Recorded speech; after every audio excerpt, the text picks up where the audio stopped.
here and to be right back. Okay. Yo, do you know who Bridget Gabriel is? No. Oh. What is that? Here we are. We are live right here. Oh man, let me fix my chat box. Hold on. My bad. Yo, we gotta get this widened. What's up, y'all? Alright, yeah. What's up, y'all? Here with Deshaun Villano, reggaeton artist from the 305. I don't like that moniker, reggaeton artist. No, what up? I don't like that shit. I'm just an artist. Trap rapper. I'm just no. I'm just a rapper, man. I love hip hop, and you know what I'm saying. Like that's it. That's what it is. I make all kind of music, and I make all kind of art. To be honest with you, like you know, I don't paint or write, but I got I got. We keep the streets motivated. You know, no, I don't like to be called just a rapper, just a, you know what I'm saying. I'm a fucking, I don't know, man. I'm a creative mind, dude. How old were you when you? Like, I'm a god. How old were you when you dropped like your first like song? Like when it was like something that you dropped for the first time. Yeah, like something you published on platforms. Well, son, back in the day, we didn't have platforms.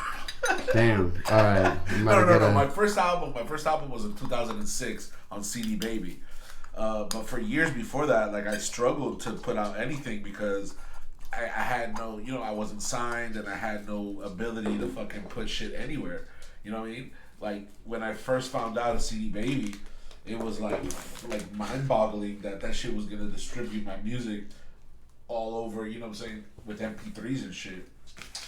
And the first time the first album that I put out, you know, got a really cool response, and you know, some people in Spain put me on this. Spain, some people put me onto this compilation, and it was really successful. Like you know, for what I was doing, I never got signed, but I was just enabled to keep on working and you know motivated to keep on working. Keep it alive. Yeah, shit.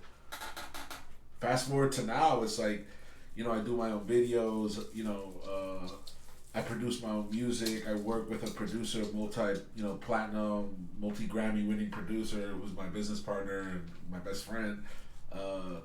And we, you know, we make music and we make art. We make these videos for other artists. I'm very much into like the visual thing of it. My wife is also an artist, so I'm in it like all the way. This is my. It's a family business. It is actually. Business. It is. Music and art is the family business. Oh, that's crazy. Like, yeah, you think your kids are gonna get into music too, or like? They're not into music like I am and like my wife is. They're into sports. But yeah, they're artistic in their own ways. My daughter's a painter. My son, Ooh. he's, you know, my son, he well, thanks. He's never gotten into like full-fledged like creating games and shit like that, like, but you know, he's very much like artistic in his own ways and stuff like that. He writes and he paint and he draws.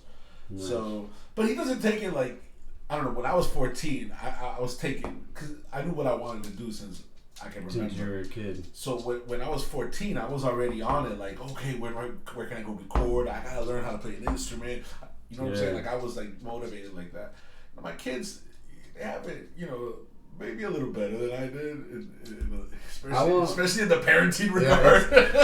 It's crazy. I will never forget at the job when Lil Bio came through because he was in trouble at school. Yeah, he got in trouble at school. And then he was like, oh, Dad, can I use the bathroom? I was like, damn, what goes on? Yo, he's under some strict watch because I swear he did this. He goes like this. He's like this. He goes, Dad, can I use the bathroom? He must. Rapidito. I would never. I said, oh, fuck, bro. I remember that. Yeah. It's not that, you know what I'm saying? Me and Johnny look at each other like, yo, that is not our dad, yo. No, I'm strict with my kids in certain aspects, but the truth is that I'm way more lenient than my parents were ever with me. You know what I'm saying? And in the day, you know. I was another type of kid. I was the type of kid that had to be constantly surveilled. Back in the day, though, you could actually just like abuse. Like you could abuse your children. Like I was abused. Like you in could, that sense. you could have marks on you, and it just be different. You know. Like I was a really bad kid. Like got into a lot of trouble. Yeah. A lot of trouble. But I don't know. It was always kind of like, maybe it was the fact that I was like the youngest of 3 or 4 kids. So That you could get away with it. Well, yeah, it was like the whole thing of like wanting attention, I guess. I was very rebellious and like anti fucking authority. And that shit carried on, you know what I'm saying? Like, when I was a kid, I remember when my dad died, the psychologist told my mom, like, if that shit kept on, like, I would be institutionalized eventually. Yeah. I went to jail. I went to AA. Every artist has to have a dose of craziness to them. Like, it is. Even artists, just every artist has just like something with it. I mean, go to comedy, like. Yeah, no, comedy is where deep issues are worked out. We once had a promoter. He stopped doing open mics. He was like, because the mental illness that is coming through these doors is too much. I'm like, yo, it is comedy, yo. Everyone's got some mental shit, like. Yeah, no, but I've always been a fan of comedy, and I do analyze, comedians, and we're sick people. There's people that in their jokes you can tell kind of what's going on in their brains. You know what I mean? Like, it would be funny to, like, especially retroactively, to watch like Raw from Eddie Murphy and kind of see the jokes that were allowed to be said back in the day, and then just like what kind of brain comes up with all this shit is like, yeah, you can tell this motherfucker has certain traumas. I sometimes wonder, like, when I'm on stage and I like make one of my political jokes, I'm like, yeah, this is like what a big influence the Young Turks have on my life. But I was like, if this joke became a story, would the Young Turks be like, yeah, or would they be like, he's something phobic, or whatever? Yeah. I mean, listen, man, I've seen the jokes that you make and shit like that, and I'm not completely 100% with the shit that you put. I'm not on board sometimes with the jokes that you make about, like, trans and shit like that. It's only jokes, and I get it. And I got another homeboy who's a comedian as well. And but if you would ask me straight up, like, yo, about trans, like yo, if you discriminate, you're obviously a terrible person. But it's easy material. It's just jokes. It's just jokes. It's just people. I don't know. There's a lot of sensitivity at the same time. There's a lot of like actual fucking like discrimination. Yeah, there is. So people kind of like they don't know what to expect, I guess. But I have another friend who's a comedian, who's a YouTuber, who's an artist, a rapper, and everything, and he does his jokes. And I as a matter of fact, I just interviewed him for my show, and we spoke about that. Shout out to Johnny Escutia. He's out there in Spain. He does a lot of those trans and anti-feminist jokes and shit like that, and it's just like he's I think he's more on the left than anybody that I've ever met, like, in that sense, because he's criticizing like the whole thing with not giving Putin like obviously his dues, but just in the sense of like he's pointing out the hypocrisy with Ukraine and everything, right? So I see the jokes that he makes, and I know they're just jokes. You know what I mean? Especially because I've already spoken to him. I think people should be, to a certain extent, cautious with how they accept certain discourse. You know what I'm saying? That's the truth of it. That's what I think. I mean, I honestly, this is gonna sound terrible, but I really don't think about that stuff when I go into that territory with jokes, because like one, to me, like the trends, like swimmer shit, like, yeah, I made jokes about that shit. I'm like, next time I'm about to get in a fight with someone much bigger than me, I'm about to be like, I identify as a woman, and you should never put your hands on a lady. You know, stupid jokes like that. You know what I mean? Like, well, I think you're not crazy for thinking that, or because I think if you do, I make those jokes because it's not, to me, it is nowhere near a serious issue yet. Well, it's not. Okay. It's just people. I think it is a serious issue. You think trans in sports is a serious? You think the swimmer thing is a big issue? I think that is a no. I don't think it's an issue. That's not the side. I've never seen more armchair quarterbacks all of a sudden start giving a fuck about women's sports. It's not. That's not the side I'm on.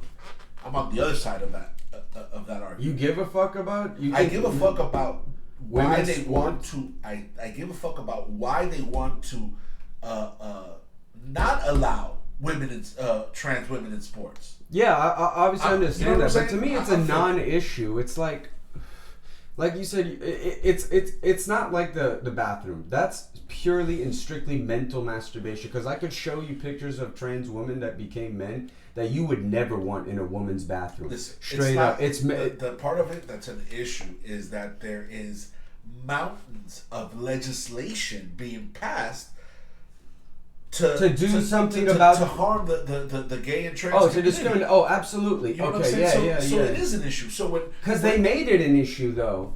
It wasn't. They made it an issue. Oh no, they made it an issue. They made it. It's like it's like what you were saying on Sunday. Since the bathroom the culture war, like when North Carolina banned Sharia law, it's just bullshit legislation so they can put their culture war front and center, distract you on what they really want to do. But it does affect the people. It affects them. Yeah, it does affect people on the ground. So here's the thing about. Okay, wait. Let's go back to what you said about stifle. Well, what I was going to say, that it's good that you don't stifle your creativity, that you shouldn't take into account whose feelings are going to get hurt, or to a certain extent, you know what I'm saying? To me, obviously, I'm not going to look at some, obviously if there was a trans person in the crowd, I would refrain from the trans jokes, you know what I'm saying? Okay, I would go the Bill Barr route. See, I like Bill Barr. Bill Barr has a Bill Burr. Bill Burr. Bill Barr's the I like that guy. That guy hates democracy. Love him. Love him. Yeah, no, Bill Burr. Excuse me. Bill Burr is cool because he does all these jokes, but then when he sits down and gets interviewed, he's like, "Of course I'm not a fucking racist. Of course I'm not an anti-LGBT. He's just making jokes." Yeah. You know what I'm saying? And I think you do good because you shouldn't censor yourself. You know what I mean? You shouldn't censor yourself. I did a stream the other day. I was breaking down Tim Dillon, and Tim Dillon was on the Flagrant 2 podcast. I have a problem with comedians that have the knowledge but don't talk about it. Okay. I saw Tim Dillon literally trying to explain to Andrew Schulz income inequality, and Andrew Schulz was just not taking it. Not under. It's like, you've been doing well in New York for too long. You know what I mean? It's like, yeah, but Tim Dillon's he sells silly jokes. He tells jokes about ice cream, and it's like, yo, I'd love to see. I have a problem with comedians that don't go into that territory.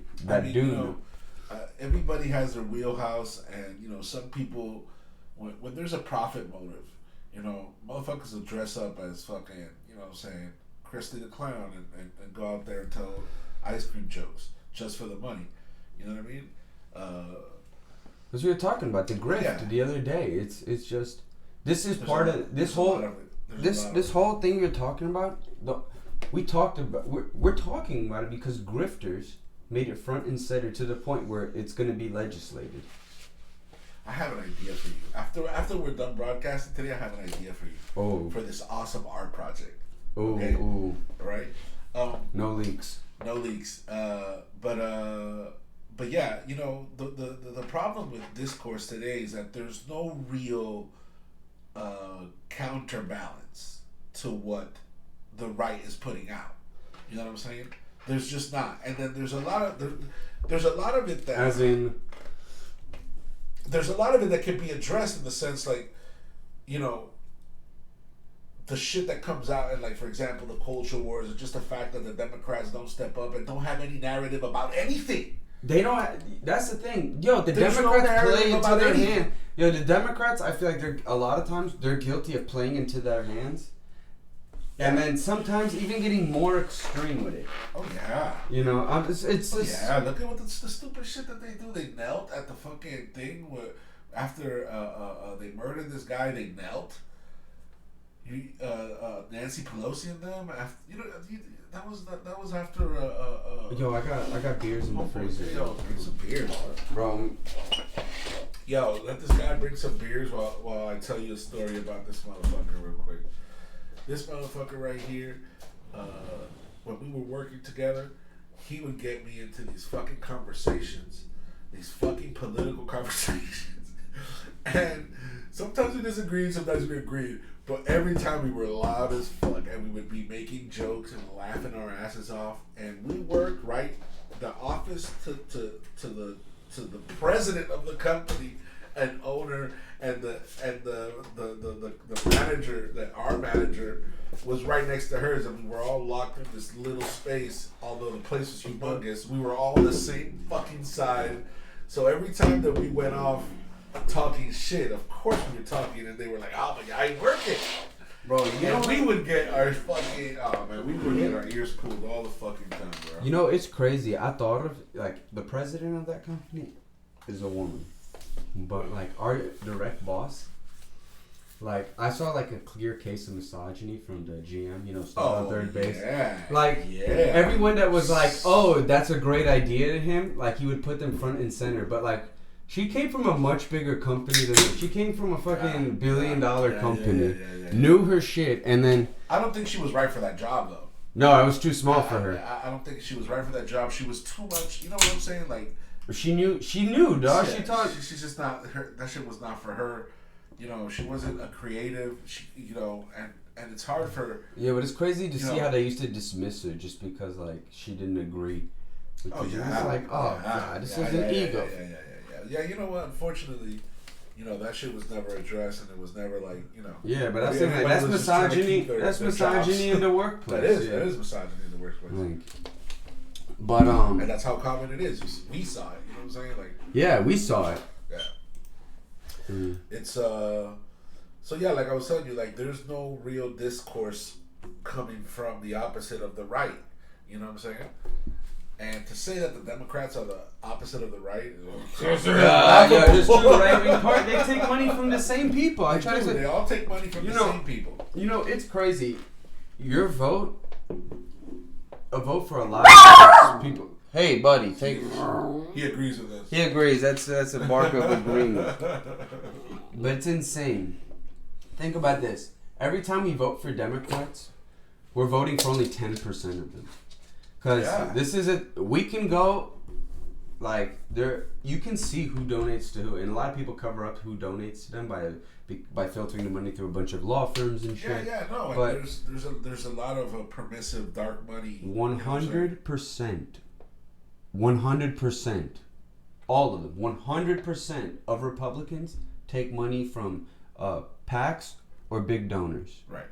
90% of Democrats do. There's a 10% sliver. Right. Your that's AOCs. Right now. Yeah. That's a progressive relatively new thing. People don't understand. Like when people say I'm a Biden supporter, I'm like, you don't. Every time I go to the polls, I'm voting for that 10% sliver. So that's something that the right has been able. See, the right has been able to make that into a common thing, where when you manifest any fucking like inclination towards towards whatever the right, they were able to the opposite of the right is. Keep in mind, during the election, they were able to paint Joe Biden of all people as a socialist. Right.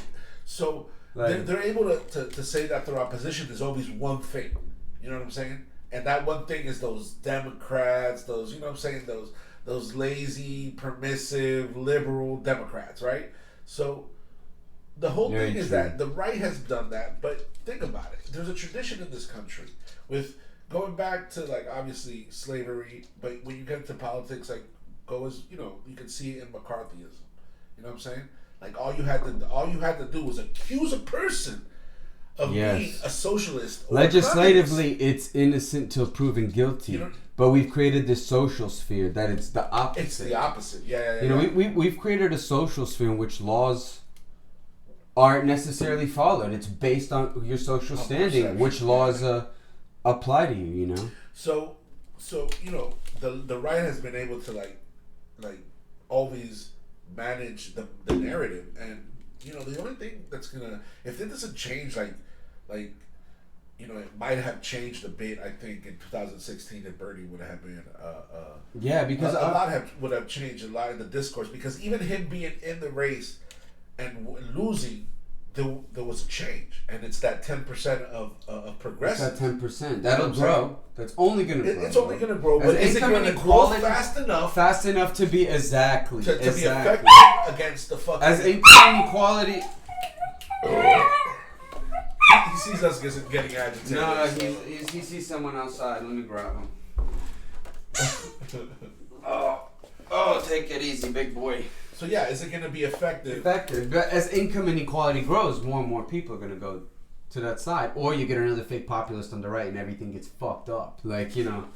And that's coming. And that's coming because these motherfuckers... Oh, yo, introduce yourself. Someone wants to know. Hey, what's up? I'm Deshaun and Villano. Sorry. Plug your social. Deshaun and Villano, at Villano Music. That's with a Z and a K. Check me out. Make music. Did you write it? The name is in the title. Check it out. Google the name and the title. You can get all the shit. Yeah. But yeah, you know, like, I'm Kamala today. Where do I go vote? Just Google it, right? Yeah. Yo, she's on a fucking spaceship, like 99. It's crazy to see how like brainless and like. Okay, let's go with brainless. How brainless. Her fucking her every time her statements are just like, they're just brainless, just like plain run of the mill milk toast bullshit. And how the fucking right flips like 30 seconds or 5 seconds of whatever the fuck she says is crazy. I think Kamala Harris is good at one thing in life. Wow. She's good at she's good at one thing in life. What's that? Prosecuting. Because think about it, legislatively, when she was a senator, she didn't do shit. We know Kamala Harris that from truancy shit. She did. She locked up a lot of people. She prosecuted a lot of people. She got a lot of poor people for smoking weed that are still there. Yeah. You know what's crazy? She's famous all because of Supreme Court nominee hearings.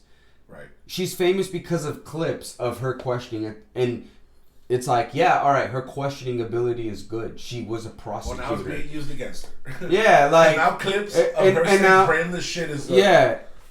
Anything else, though, she, like, it's amazing. It's crazy. So, yeah, you know, I think Kamala is just there, you know, she's a useful idiot, you know. I hope she never runs. But so here's the crazy shit. Like, you can tune into this, like, anybody who tunes into this with no fucking, whatchamacallit, some preconceived notion of who we are, what our beliefs are, would hear something like that and say, "No, these guys are on the right," because the narrative has always been like any dissent from the status quo, especially you know what I'm saying, like the non-right status quo is like, oh no, you're automatic. I feel like just the average American, like a 30 to 35-year-old American that grew up in the suburb, tunes into this, he would immediately assume we're on the right because he thinks left is center. Right.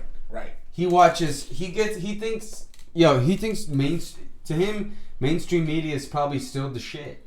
Yeah, because that's what the right has been able to fucking like do to us as a country, is like make us think that like anything less than right is just the left. It's so communist. It's like, how are you gonna tell me that Joe Biden is a socialist hero? Like, dude is bent over for corporations. Dude is more right leaning than a lot of like. But they get a message and they stick to it. Right, fucking center Republicans. You know what I'm saying? Like, it's crazy. But you know, we were talking about the whole trans thing, and the thing is that like there is, like I told you, a lot of legislation being passed that is just super anti-trans, and all it aims to do is kind of like erase trans and gay people. You know what I'm saying?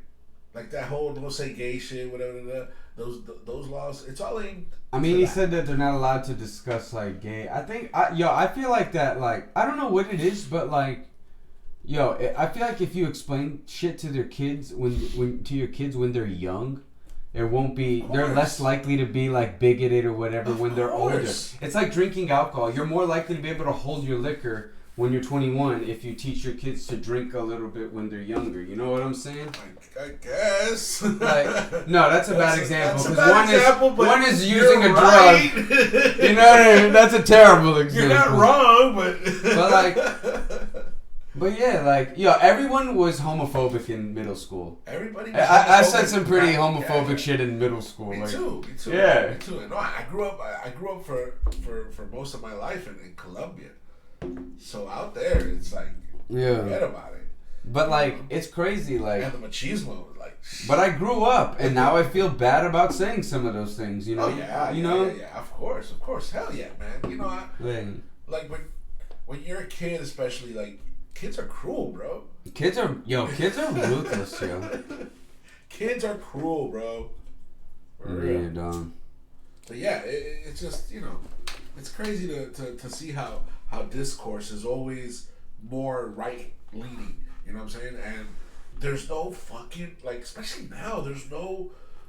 Where are those 10% of those Democrats, fool? For all this shit, I haven't heard them speak at all. Fuckers, bro. Confront them on the CRT, like. You know what I thought CRT? You know why they hate? I thought. All right, hear me out. This is. You know what? I don't know because it might sound way too crazy. Go ahead. Let's hear it. All right, so you know how this is a capitalist society, right? So we value property, of course, more than anything. Like not the police don't even protect people; they protect property. We value property, strictly property, right? 100%. I think that. Excuse me. Oh man, Go ahead. But as a society, we value property. It's just that the right wing values property to a much stricter degree. Of course. And I feel like that also is the reason why they've clenched onto racist tendencies for so long as well, because they wish they could be back in the day in which people were property as well. Yeah, sure. I believe that. So I feel like the system this hyper-capitalist, unregulated capitalist system that we have, which has made these people so stringent, it'll forever the system itself may never be able to have these people learn their way out of racism, and that's because as long as they're individualist in pursuing this so-called capitalist dream or whatever, Yeah, I get you. They will be more stringent on property. Yeah. And their ancestors' property was people. For sure. And not only that, but it's like the whole sentiment to even it goes hand in hand with the whole sentiment of the fact that there's no real consciousness about what happened to the Native Americans. Yeah. There's no. You think changing the Washington Redskins to the Commanders fixes anything? Like, how about like? Oh, it's still happening. They went from millions to like there's like 300,000 left now. Like that doesn't solve that, No. So it's all part of manifested destiny, is what I mean. Manifest destiny, yeah. Manifest destiny is that whole thing of like, yeah, it's cool if we kill these motherfuckers and take their land. You know what I'm saying? Yeah. And it's cool if we enslave these people to make a profit. So, but that's the it's thing all about part of that. We're supposed to leave that need to conquer. That's like because that's instinctual for like. I feel like that has been like a thing throughout human history, but we're supposed to like avoid these behaviors as civilization gets more like civilized. I guess, Okay, so if these are our impulses, right? I don't really believe that they'll ever go away. What they can be is managed, Regulated. Like, if you That's crazy. Every problem it seems that we have, like, regulation is somehow in there in the solution. Let me give you an example. Every person that has ever loved a Zelda game and played to completion loves conquest. You feel me? Any person who has ever courted more than one partner at a time loves conquest. Conquest is Right? There's a lot of like the conquest that happens in business. There's a lot of conquest that happens in sports. Yeah, So it can be. it's so true because like know? in college, being my roommate, like every time we like fuck some chick, we come back to the crib because like we didn't bring chicks into the crib because like then they don't leave. Right. You know what I mean? Whenever we came back though, like if we smashed, we always said we came, we saw. We conquered. Misogynist guy. Wow. Misogyny. Wow. Oh Wow. my God, cancel me. You should be Oh. canceled for that, bro. Definitely get canceled. Oh. That's hilarious. We all did that shit. We all, you know what I'm saying? Like, Yeah. Dude, let me tell you something, man. It's just the fact of the matter is that we're all human, man. Yeah, I mean, like, it's just like some shit.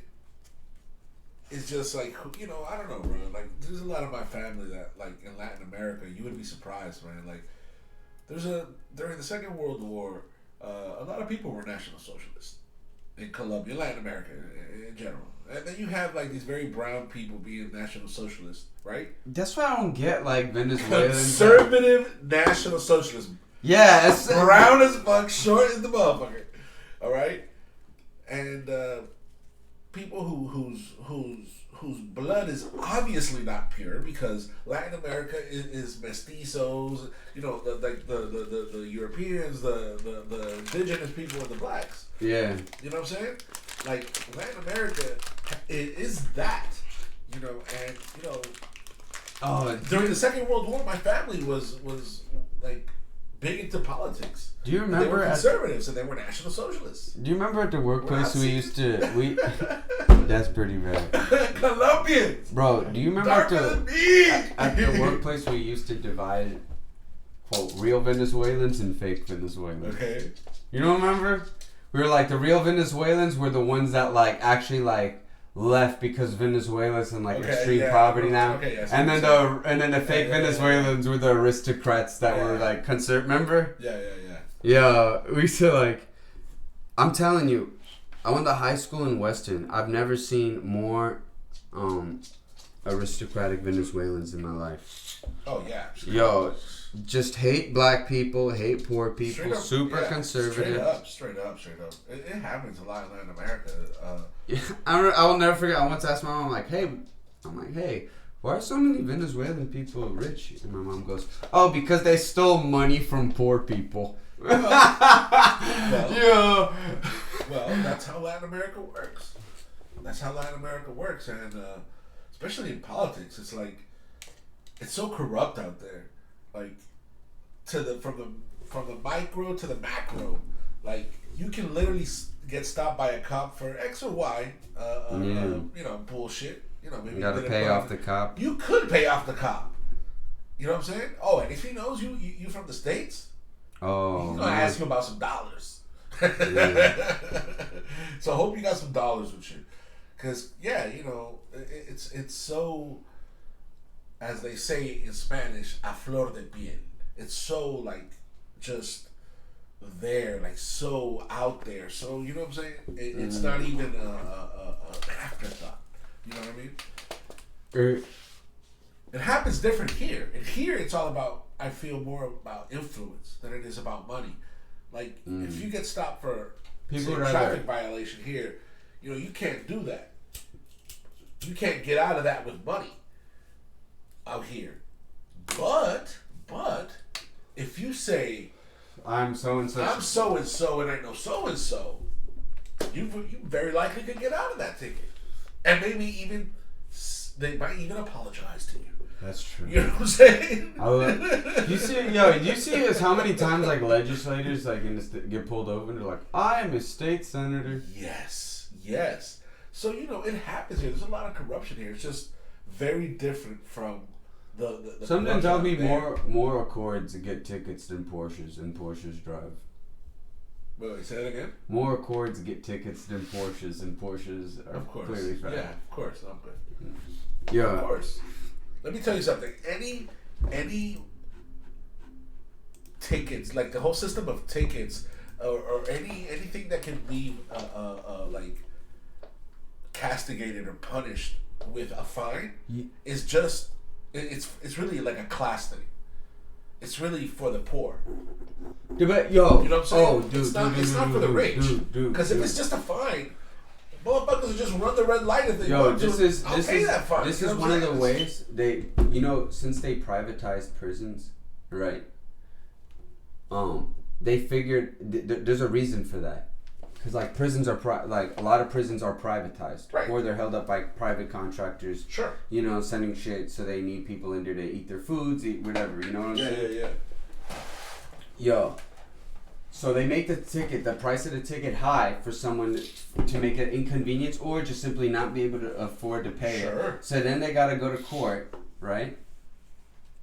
Sometimes people are like moving all the time and shit. Sometimes, Yeah. Like sometimes you just don't know you have to go to court, and then sometimes you go to court and the judge makes you pay more, or still says you gotta pay it. Yeah. Then you don't pay it, and then you go to jail. Then you gotta pay court fees on top of that. Yeah. So guess what? You didn't pay. And then you gotta do an extra 30 or whatever because of the court fees you didn't pay. It's not a coincidence. The debt is still there. It's only growing. It reaches a certain point. Guess what? You're going to jail again. It's like, all right, then what are you supposed to do? It's all about.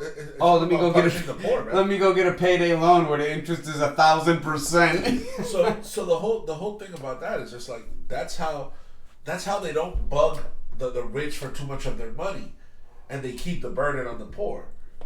You know what I mean? Yeah. And in a way, I mean it's totally like, whether by design or by result, it's just like it's really like a war on poverty. Poor. Yeah. I love when they say, when America loves to use the term war on something, but it seems like these wars on whatever, like it's meant to like they're waging war on their own people. War on drugs. They're waging war on poor people. War on poverty. They're supposed to help people get out of poverty. No, they just lock more people up. You know what I mean? Like it's the whole war on drugs and all that goes back to the Nixon era, and tapes came out that the dude that helped Nixon set up the whole thing, he said like, "Yo, we're doing this. This war is gonna fuck up our opposition." What do you think about blacks and the hippies? What do you think about? What do you think about legalizing drugs? I mean, obviously weed, everyone that should be legal. Everything should be legal. You think coke too should be legal? I think coke should be legal. Everything should be legal and taxed. Heroin? I think everything, with the exception of maybe methamphetamines. And fentanyl and shit like that. Yeah. Some shit should be. All right. Yeah, I think the same way. You know. I feel like coke. The war on drugs is just the war on the poor again. I feel like coke should be totally legal though, and people like always get on like this. It's like, bro, there's some people that just like they do their jobs on coke. Tax that. Who gives a fuck? Bro? Tax that. Yeah, and you can tax all these things. Yo, if you have like a place that's where they get it where they know it's not cut with who knows what. Yo, some people do like. Some people need it to get done, like shit done. Like, listen, let me tell you something, man. It goes back to like the whole thing of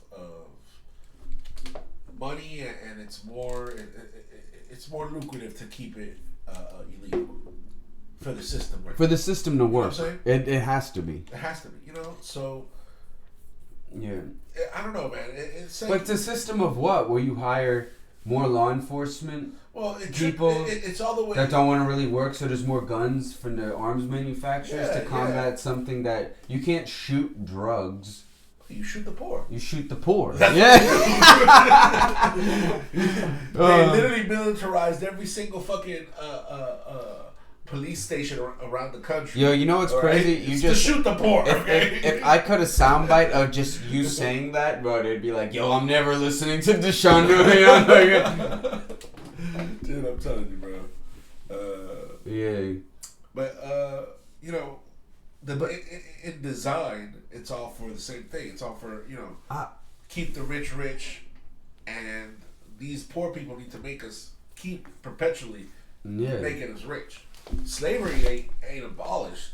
It's it's just out of our consciousness in the way that with the 13th Amendment that we're getting this labor for free. If you go to jail, you're still you get to be a slave. And most of those people are black.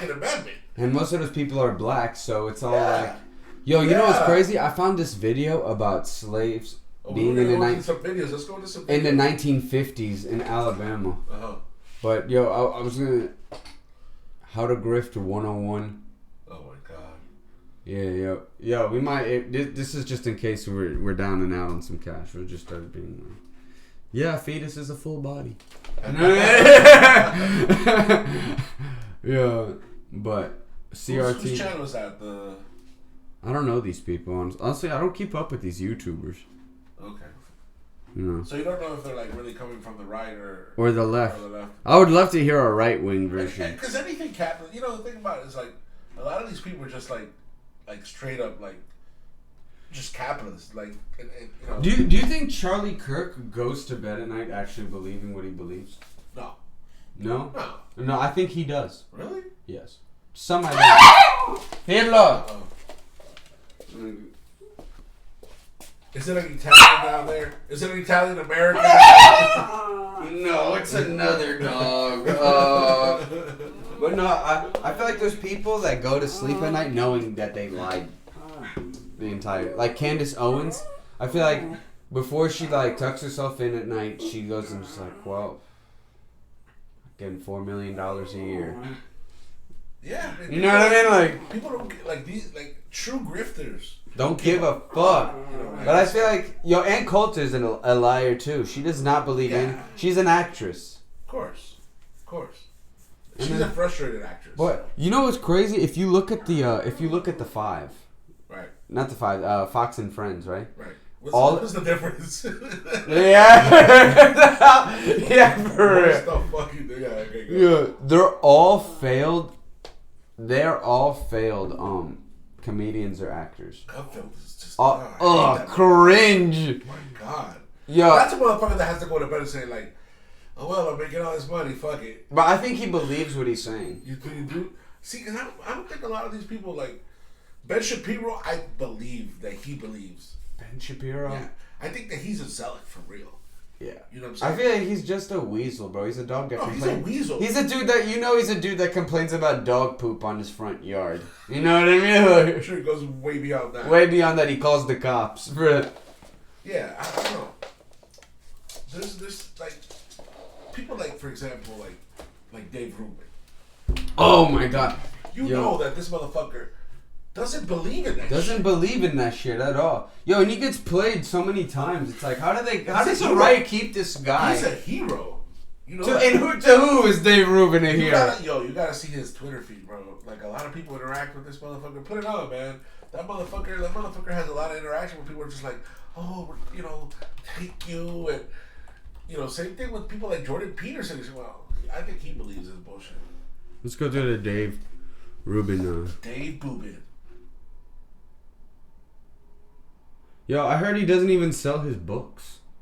I mean, yeah, but it's crazy. You know what it just taught me though? The Young Turks pays people to say shit too. What do you mean? Because he used to work for the Young Turks. Well, look, I'm not gonna sit here and defend the Young Turks. I'll defend the Young Turks because they've done more for the progressive movement independently than any other. Yeah, we need it. They are instrumental. Like without them, who knows where the progressive movement would be? Without them, though, who knows where the progressive movement would be? You know what I mean? Look, I'm not gonna lie. You're right. I'm just not gonna sit here and defend them real quick. But I will say this: that they pay people who are, at the very least, in that camp, like supposedly in that camp. You know what I'm saying? You think Dave Rubin was in that camp and he just saw, ooh, big paycheck, little work? I think he was in that camp to begin with. That's because possible. Of that. You know what I'm saying? Like in the Young Turk, because a big paycheck and little work. I feel like in the Young Turks, you have to actually do work. Remember, they're not funded by these huge like. They're funded by. They have like they had one donor because they're about to go bankrupt because like. Is Dave Rubin lazy? Just listen to his opinions. You can tell he never reads. Oh yeah, okay? Absolutely. So is he lazy? Yes. So yeah, maybe he just saw a easier way to make his money and didn't see a conflict in changing his mind. Yeah, you know what? And as a matter of fact, he marketed that. Yo, the Young Turks, they have almost as many viewers as the big guys in the mainstream media. That's what's crazy. So here's my point about that. It was that the Young Turks aren't going to hire, I don't know, a Don Lemon. No. You understand me, right? Who would hire Don? Don Lemon is going to be at CNN forever. He will not get a job. MSNBC will get a job at MSNBC. You think he'd get a job at MSNBC? What's the fucking difference between MSNBC and CNN? MSNBC is even... CNN... No. MSNBC they do the same shit. No, MSNBC is even worse to me. They do the same shit. It's like Coke and Pepsi. Tell me what the fuck the difference is. The bubbles? They serve the same purpose. They serve the same purpose. You know what I'm saying? They're just different markets. Hold on. Let me ask you this question: is there anyone on CNN as bad as Rachel Maddow? That straight up makes up as much shit as Rachel Maddow. I mean, listen, she was a hero during the Obama age. You know what I'm saying? Like the whole era, she was a fucking hero.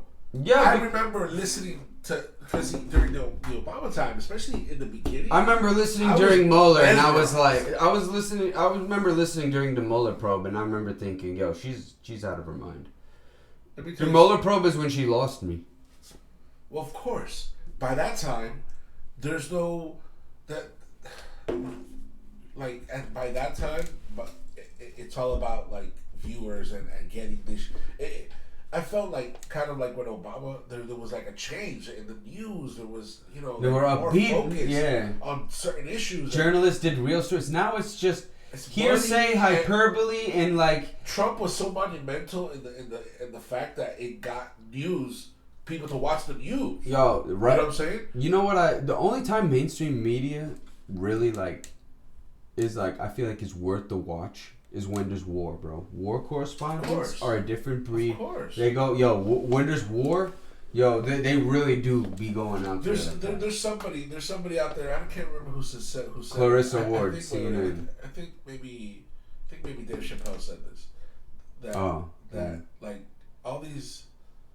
I mean, why did I say Dave Chappelle? I don't know who exactly said this, but like all these news, broadcasting news and shit, like Fox and MSNBC and CNN, they're there for 9/11 style coverage. Yeah.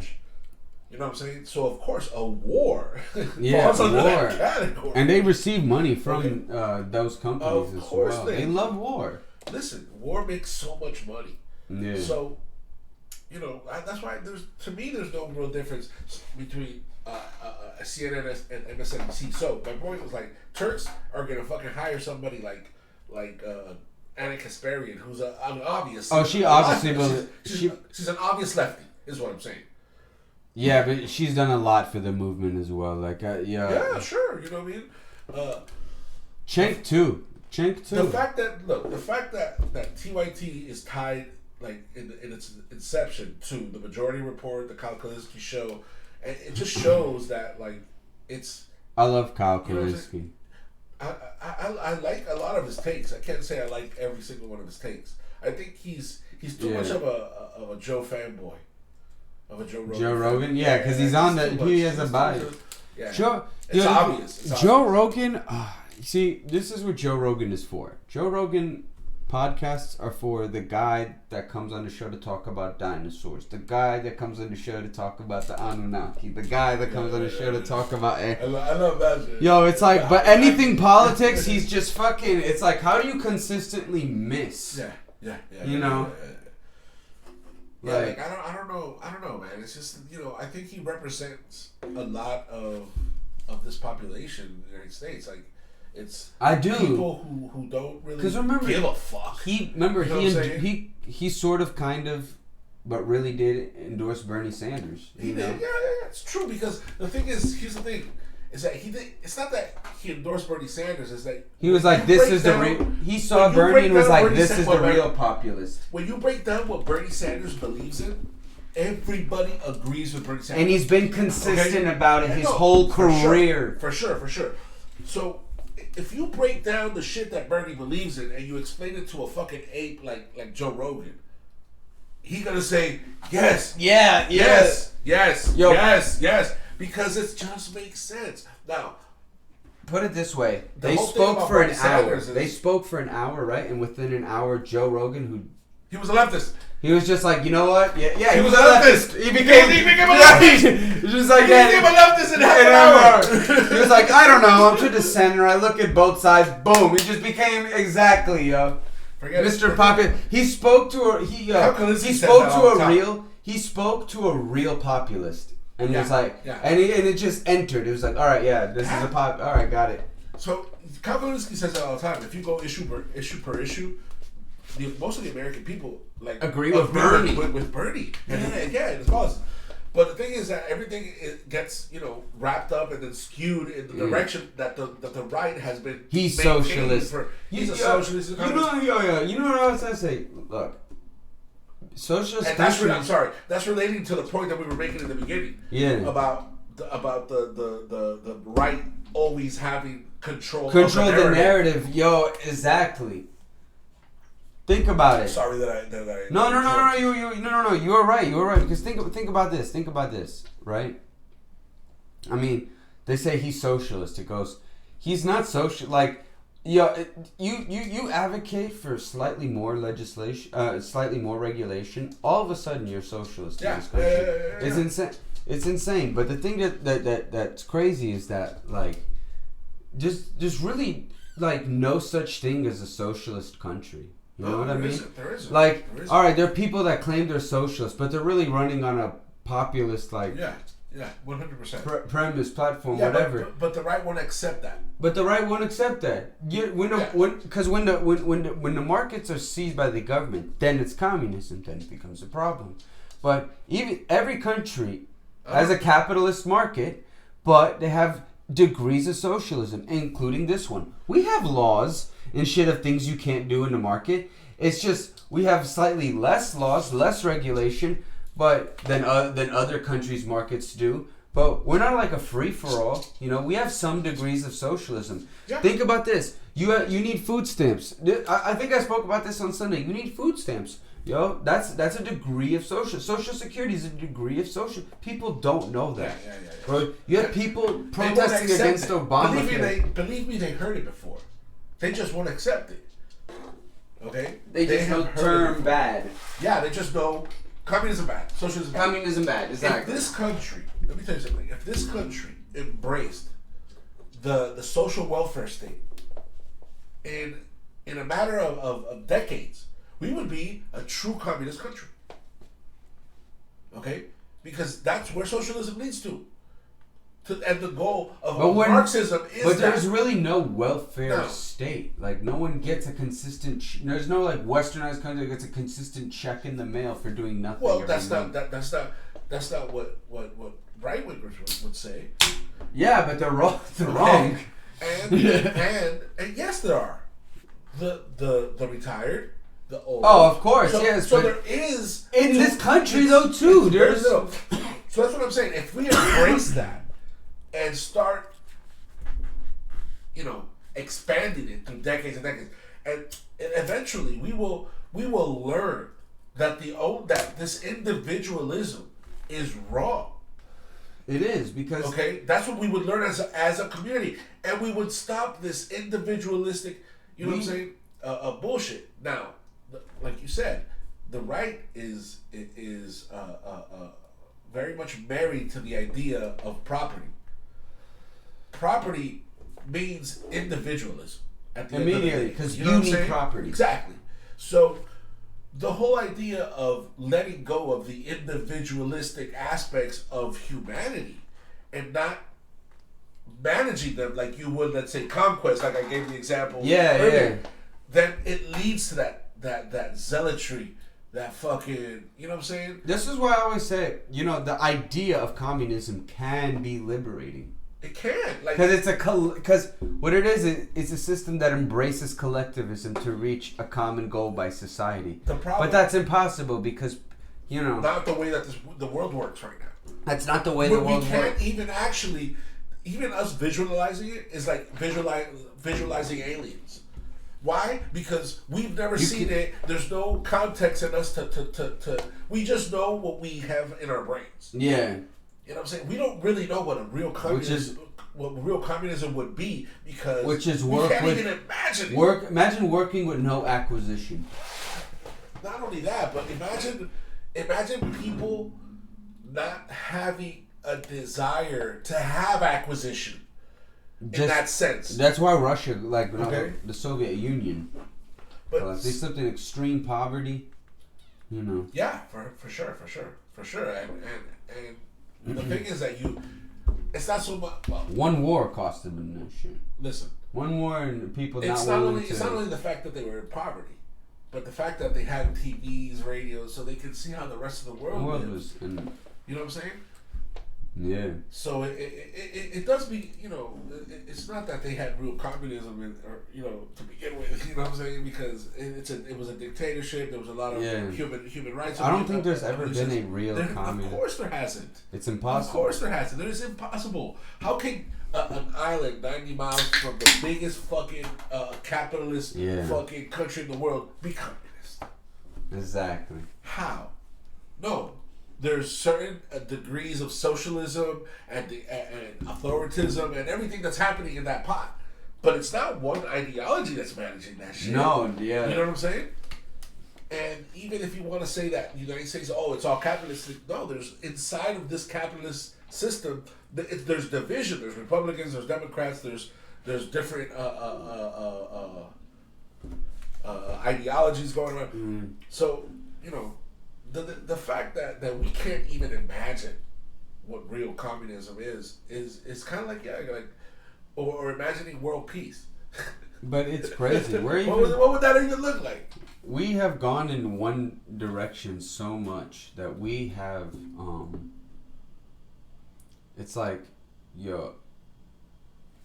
we've even lost the ability to move socially. Yeah. So social mobility is the American dream, and it turns out that if you provide social safety nets to people, right, and give them a much more fair starting point, they're able to move up more wealth classes. They're more likely to move up a wealth class than someone who doesn't have those social safety nets, in our country. That's the way it was sold to us, but that's not the way it was really created. It was a dream for them who were property owners to have that. You know what I'm saying? That's what it was. And then it was sold to the peasants the ideal and bullshit. But listen, you think George Washington came up through the ranks? He was a fucking... He was the equivalent... For me, it's sort of refreshing to... I hate that motherfucker. Do you know him? I know he went to prison for fraud. God, he's such an asshole. You know him? I mean... Should I follow him? Yeah, I follow him. He's hilarious. He says the most fucking brainless shit ever. What is this? It's probably about the movies that he's made. He's made movies? Yeah. To do this in contrast with critical race theory. What is and of course, there's a new book out on Soul. It's a disinformation agent. Called Maverick, a biography of Thomas Sowell. I saw a change of journal writer, J.C. Riley, and I've kind of been making my way through the book. But as I do, it also flashes my mind back to my friendship with Soul over the years, and the way that he has been a mentor to me. Years ago, when I published my book, The End of Racism, this, by the way, is my most scholarly book. If you haven't read it, it's... remember, you want to hear a capitalist? You want to hear a capitalist story? Sorry. You want to hear a capitalist story? No. Here's some capitalist fuckery. So I was in college, right? It was my second year in school, and I had a microeconomics teacher, right? Okay. And I went to registration late, so, and this was a class in the afternoon. I didn't like morning classes, you know. So I go to this class and I'm like, I googled the guy before and he gets like 1 star and rate my professors or whatever. Oh shit. And like he so like I see like, oh, he's arrogant, whatever. That's what He they talks say about no, but it's professor. It's like he always talks about how much money he has. So I go sit in the class and he introduces himself and then like the first sentence he was like, you know what, I'm someone you guys should listen to because more money than all of you guys' parents combined. Fuck you. And you can even like that. Dude came in with like leather boots, like this Armani like sport coat, you know, a Louis V belt. Like dude was like flexed out. Yeah. And then like tripping. I googled what the guy does, and he just sits on the board of like some oil company. And I was like, oh, you just collect and then show up to meetings every now and then. You're like, whoa. Yeah, those motherfuckers get paid big. But and I'm like, big, I'm thinking in my head, I'm like, this guy's teaching microeconomics, like, yeah. Wow. I'm like, and of course, you know, this guy rambling about the small business. You know what I mean? Like, it comes from money. People he was an Arab guy, bro. People like that come from money, and there's one thing that they love the most. People that come from money is to tell poor people why they poor. Yeah, they it's love like, that shit. we're getting. You know why you're poor? Because you didn't come out the right place. It's like we were listening to a guy. He was teaching Mike ramble about small business from a guy who is the heir of who knows who sits on an oil. It's like, what the hell is this? Yeah. It's like when Tucker Carlson talks. Yeah. Everything that motherfucker says. He doesn't know, bro. He's the heir of Swanson. Jesus, fuck, it's so stupid. Like when you know who this person is. I bet you anything that the majority of Tucker Carlson viewers don't know who Tucker Carlson is. No, not at all. Not a chance. He's just a face. He's just a face. You know what I'm saying? Oh, he's like my nephew, or he's like... No, he's not your nephew. He's your nephew if your nephew inherited hundreds of millions of dollars. And was a Nazi. And was a Nazi. Yeah. Fucking asshole. I hate that guy. Yo, he's the most watched dude on the right, I think. Yo, he is. Boom. You know he's getting played in fucking Russian propaganda. Oh, definitely. I think he gets funding from Russia. He gets some. All these people. It's like, they pop one. They pop a new one out like every like few months. The right. We've had the same old good Anna and Cenk from fucking, Because on the left, it's not about the grift. You know what I mean? Like on the right, it's all about the grift. So you have a lot of people who get into that space who don't necessarily like believe the shit. But there's a difference though between them and like, because the thing is that they grift because I count it grift because there is a lie being told. I don't think of Anna and Cenk as grifters. I think that because you also have to add to that. There's a lie. They don't lie, but told, and there's money. But they do engage in speculation. Oh, the Turks all day. Yeah, of course. But they're right sometimes. You know what I'm saying? Like sometimes. Most of Fox News is Fox News. You know what I'm saying? Yeah. It's speculation, and it's all skewed to the right. You know what I mean? Yeah, there's a lot of speculation in media. Period. Because But what I like about the Young Turks is that they have people that disagree. Like when Cenk was saying that, Trump is going to jail. That's kind of a center talking point. It is. Because, but like everyone was telling Cenk, you're wrong. Trump's not going to. Like there was different people telling. At least it was different people in the room telling, and they were on air saying like, we think Cenk is wrong. Look, to a certain extent, like that you gotta fuck with guys, that. Though. These big guys from the old school have a little bit more of a center skew. Look at the Majority Report. I love the Majority Report. I love it, and it's my main source of news. Okay, yeah. But Sam Cedar. But the thing is that I know Sam. Did you ever see the? Did you ever see the? He's a leftist, but he's a little bit more centered than other leftists, even on his network. Like I love Emma Vigeland, when she was on the Young Turks, her reporting was just like. They used to have Jamie, right? And I feel like she could. Jamie was way to the left than Who is Jamie? Jamie, the pierced up chick with the tattoos. Dark hair. Was this like before my time? I started watching like 2014 intern.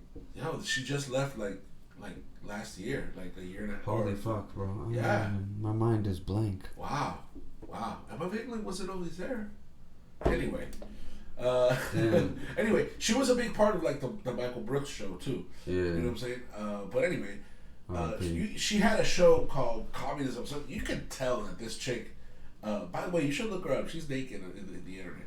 The Fappening or? No, she's because the thing is that she was like the girlfriend of like a very famous photographer. His name escapes me right now. But how she look? A lot of nudes. Oh, she's hot as fuck, cuz. Woo. Yeah. Yeah. Check her out. Anyway, sorry for the misogyny, y'all. This is how motherfuckers get down sometimes. Sorry. Anyway, hey, I have a mother, I have a wife. I'm not misogynist. I have black friends. I'm not a racist. Yeah. I have a black friend. Herschel Walker. I have an Italian American friend. Look, I'm not Italian phobic. No. Yo, what do you think about Cuomo? I hate Cuomo, bro. Oh, I hate him too. His little nipper wings. I'm not. Dick. What a fucking dickhead. I'm not gonna. What's it called? I'm not gonna front. You know what happened when Chris Cuomo got caught for the sexual assault allegations, and I was talking to my mom, right? And what's it called? We're looking at the news, and we're like, Cuomo is what's it called? Accused of us. Me and my mom go look at each other. My mom goes, "It's happened. You have to be very careful. You see, being Italian is now dangerous." Yeah. I was like, oh. She was like, "Look at what happened. You know, he grabbed someone's face. You know." Yeah. I was like, "Yeah, yeah." So that's all he grabbed. Yeah. Yeah. And let me tell you, I'm a celebrity. Okay. Let me tell you about Latin men. Latin men have that in common with Italian, with you know, European and that whole Latin thing. I'm not gonna front though. For a second, I was like, "Oh fuck, all right, that's it. I'm just waving to people from now on. I'm not. You're not even like that type. I'm of Italian. Bro. You're not even that type of Italian. I know. Latinos are hella grabby. Yeah. Italians are hella grabby. Like you know what I'm yeah. saying? Like Cuomo type New York Italians are hey, hey, you know what I'm saying? Hey. Grab each other's asses, yeah. you know what I'm saying? I don't know. But Latin men are like that a lot. And Latin American. You know, grabby and shit with women. But that's just the way it is in those cultures, man. He definitely referred to his dick as the sausage, though. There's no for sure. Yeah, for sure. This is Italian. Yeah. Let's play hide the sausage. Yeah. Oh, I built this bridge. It'd be nice if my sausage. Yo, and you know, like any fucking fail son that's put into a good position, Andrew Cuomo ends up fucking being a fucking sexual harasser. Yeah, of course. You know, his daddy got him out of all his fucking. He's entitled. Like, his whole MO, is bullying motherfuckers. Yeah. Yo, he was like the most vindictive fucking politician. Like, what the fuck? Like, yeah, that's how. He was not a mobster. Not a chance. He's a wannabe. Wannabe mobster. He's like Trump, a wannabe mobster. Look, Cuomo's dad and Trump's dad are from the same era. Okay. Yeah. Kennedys and all those motherfuckers. Listen, they broke a lot of laws to get their power. Fortunes, okay. So yeah, your kids are fucking fail sons that, you know. Yeah, I actually did like Chris Cuomo though. Same shit, you know. Not because of his show, just because of that one video where someone called him Fredo and he was like, "I'll push you down these fucking stairs." Yo, that's crazy that like that what like yo, you know what's crazy? That's the insult they decided to get to Yo, you know what's crazy? To level against him, he's like, yeah, being called Fredo is like the N word. They shut the fuck up. Yo, shut up. Yo, look at this shit. Look at this fake tough guy bullshit, bro. Fredo. I'm with Aura, and today I'm guessing people's passwords. Yo, what a yo! I hate the ads. Should I get premium? Not worth. Make fun of the ads. Chris Cuomo lashing out at a Trump supporter who insulted him. He got like 4 bodyguards. What was the big insult? The guy called him Fredo. You think a guy like Chris Cuomo rose solo? You He's think- got at he's right. least 2 undercover cops, Yeah, off-duty cops with him at all times. Yeah. His brother's. You think his brother's gonna let him roast solo? Yeah, bro. His dad. His brother's a brother governor. got He's bad on the enemies. so-called extreme leftist, which was really right wing. You know what I mean? Please, bro. No, yeah. You think these motherfuckers ever in their life rolled the streets with no fucking protection? Exactly, yo. Exactly. The Cuomo kids. Bullshit. The Cuomo kids had. His pops had bad enemies. You know what? Cuomo could have punched that guy and gotten away. Got away with it, fool. I mean, no, he would have got something would have happened with him at CNN, but like he would never get swung at back. You know what I mean? I don't think. But the thing is, a camera. I don't was think on. that. I think that he would have punched, and immediately those 2 undercover cops would have just like made a shield. Yeah. You know what I'm saying? And he would have. The other guy would have gotten to get a punch, but like. You think you're gonna get into a brawl with Andrew Cuomo with Chris Cuomo? He's a Cuomo. Well, one, he's jacked, so I think he could like fuck people up. Sure. But has this motherfucker ever rolled in his life without people watching his back? No. Never. Then there was the fake COVID shit too, where he was like, "I'm not stepping outside," and people saw him looking at a house. All these motherfuckers. It's like. He's So like, hypocritical. I can't step outside. We saw him doing just not like stepping. We saw him doing a rich activity, Right. looking at the house, right? Yeah, like. All right, bro. Yo, I hate to say this, but I do have to. Oh, all I right. do have to get out of here. I don't know if you wrap it up. What time do you usually wrap it up? I usually wrap it around like 3. Okay. But Okay. I'm gonna put this up. I'm gonna be right back, yo. This man right here. Go check out my new video. Just go fucking Deshauna Villano. Google my fucking name. That's it. You'll see a bunch of shit. Just go check it out. Hope you like it. Ben. Peace. Alright, yo. That was dope. Hold on, let me put the mics on mute.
really want to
Alright, guys. Back. You can follow him at Villano Music Internacional. Anyways.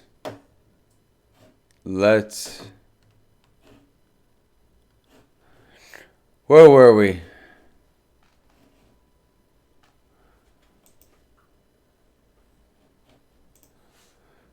Oh, how to grift 101. First video, right? That's what I wanted to watch. When you hand someone your logo sticker, you put your brand out into the world because stickers can.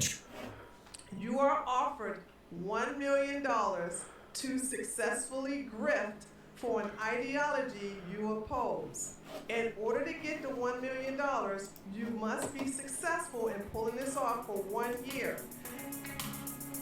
Hello, everyone. So, I gotta say, I was only there for the tail end of the debate.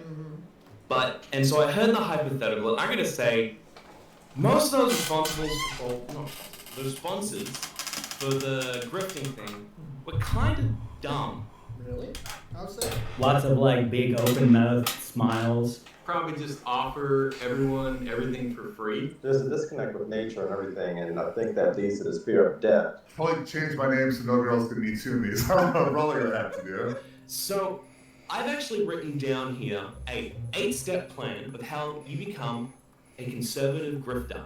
Step 1, do something dumb to become a martyr of the right. So this is saying, like, you go on Twitter, and then you either, you call, like, trans women men or something like that, or you, like, talk about how you have to defend some racism thing, and then basically a bunch of liberals will attack you. So then you become a martyr of the right, okay?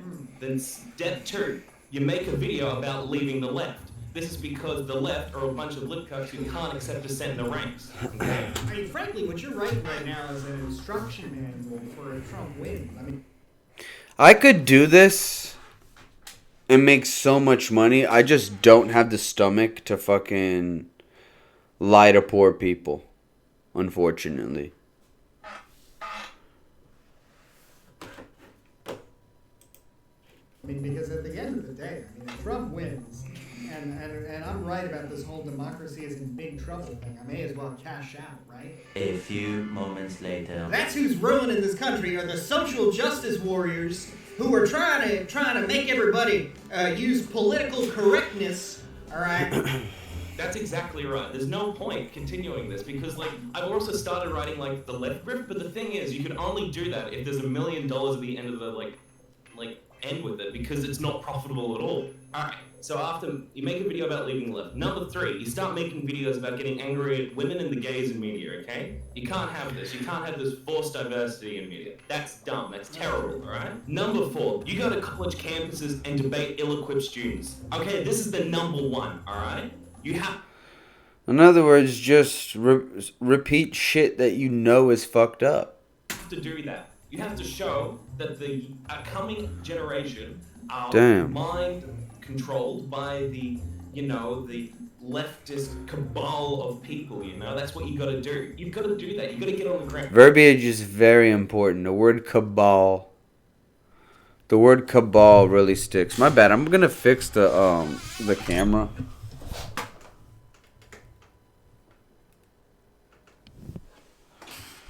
Oh, my bad.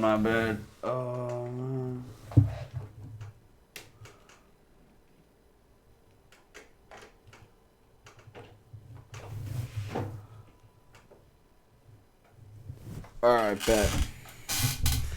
Alright, I think that's better. Alright, let's keep it going.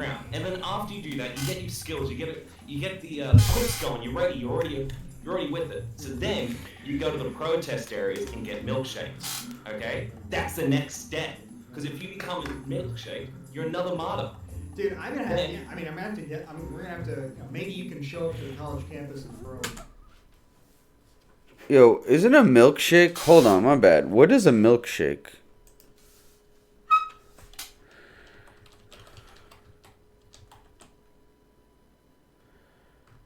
Milkshake,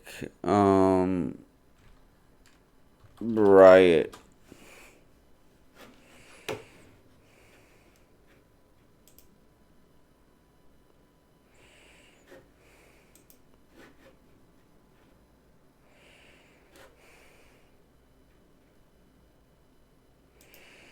Yeah, they're like cement. But that was just one. But I think this article was saying that like it's just a practice of throwing milkshakes at people. Then after you get milkshake, this is where you become this is the platform where you get recognized. You go on Dave Rubin, you go on the Steven Crowders, you then make a PragerU video, okay? Because all they want is that, all right? They just want the liberal who defected from the left. I wonder what happens if you do all this shit and just don't make it. Like that would be amazing for real. Like imagine you do all this dumb shit and you just don't make it. Like it's just not worth it. You know, I don't like this camera, like, spot, bro.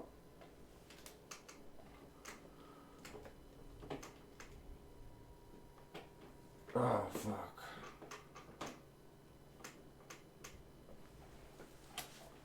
No.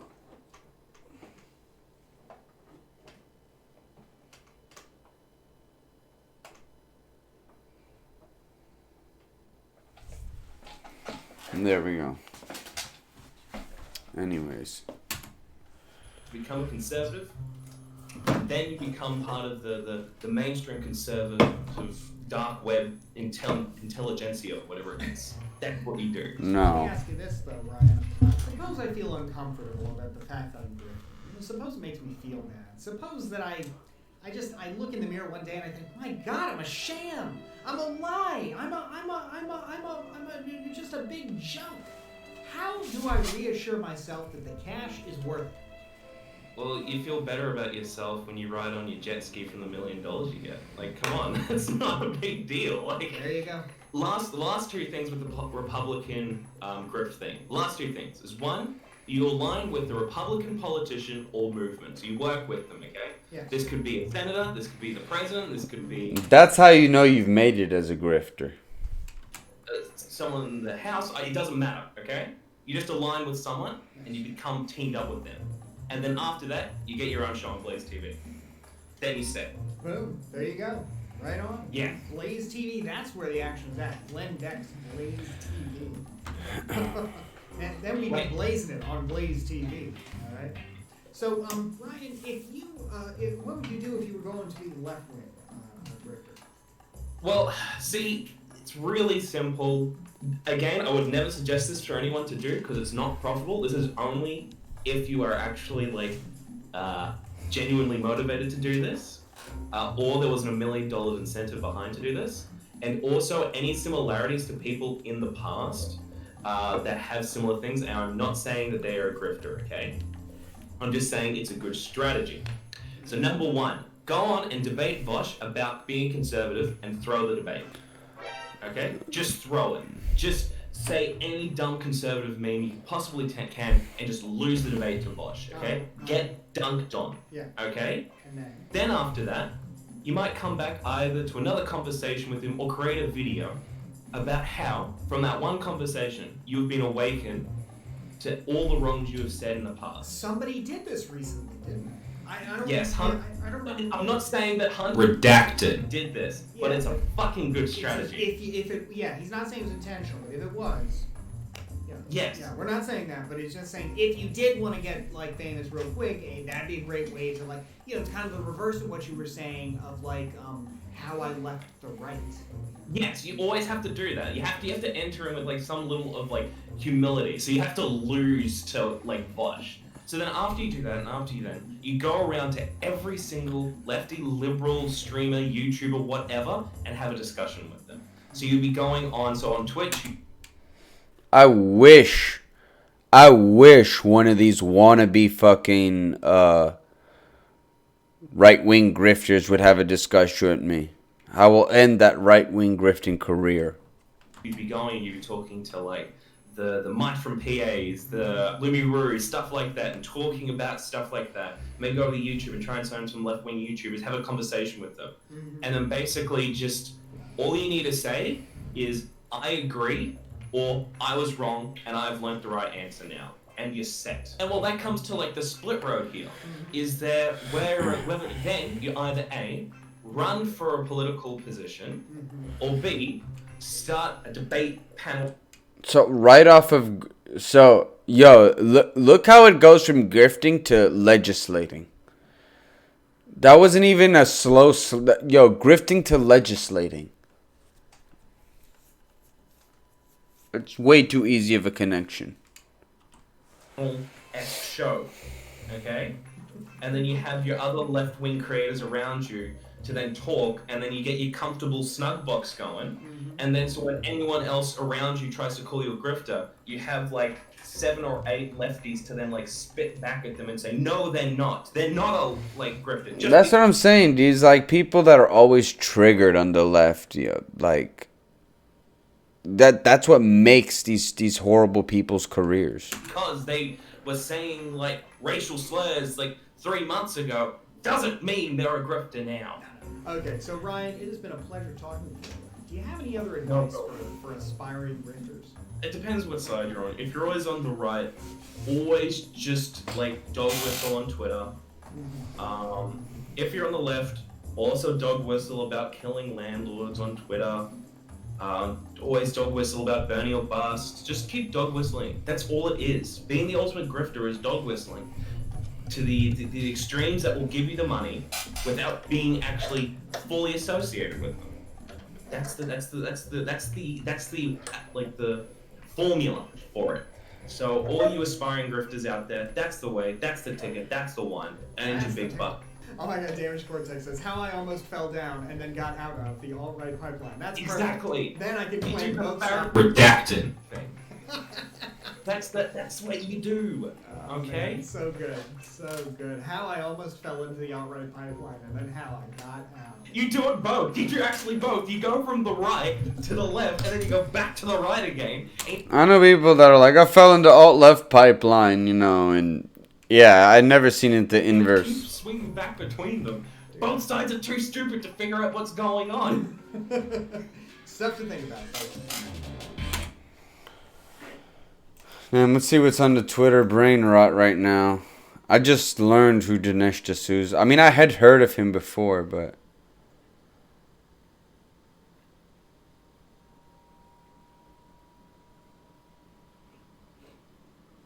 Patriots.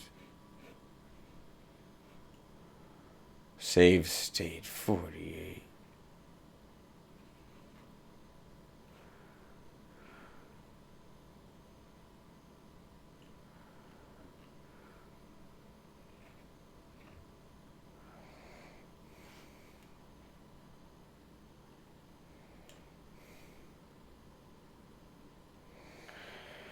Yeah, that's crazy.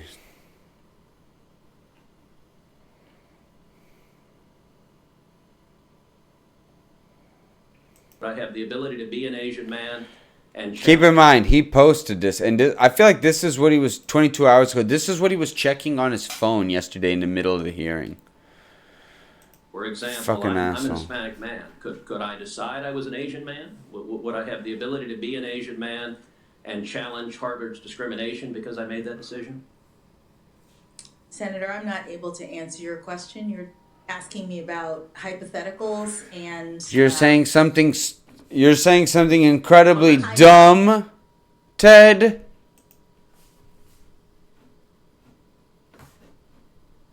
Man, would I have the ability to be an Asian man and challenge Harvard's discrimination because I made that decision? Senator, I'm not able to answer your question. You're asking me about hypotheticals. Totally and, reasonable. I'm asking you how you would assess standing if I came in and said I have decided I identify as an Asian man.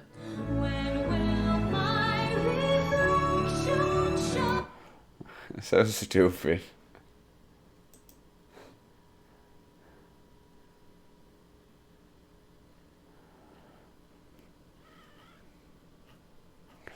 Getting blocked by the Republican National Committee is a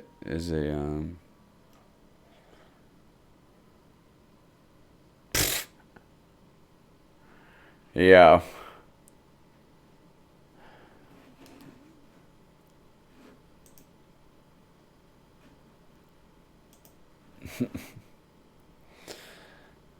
Anyways,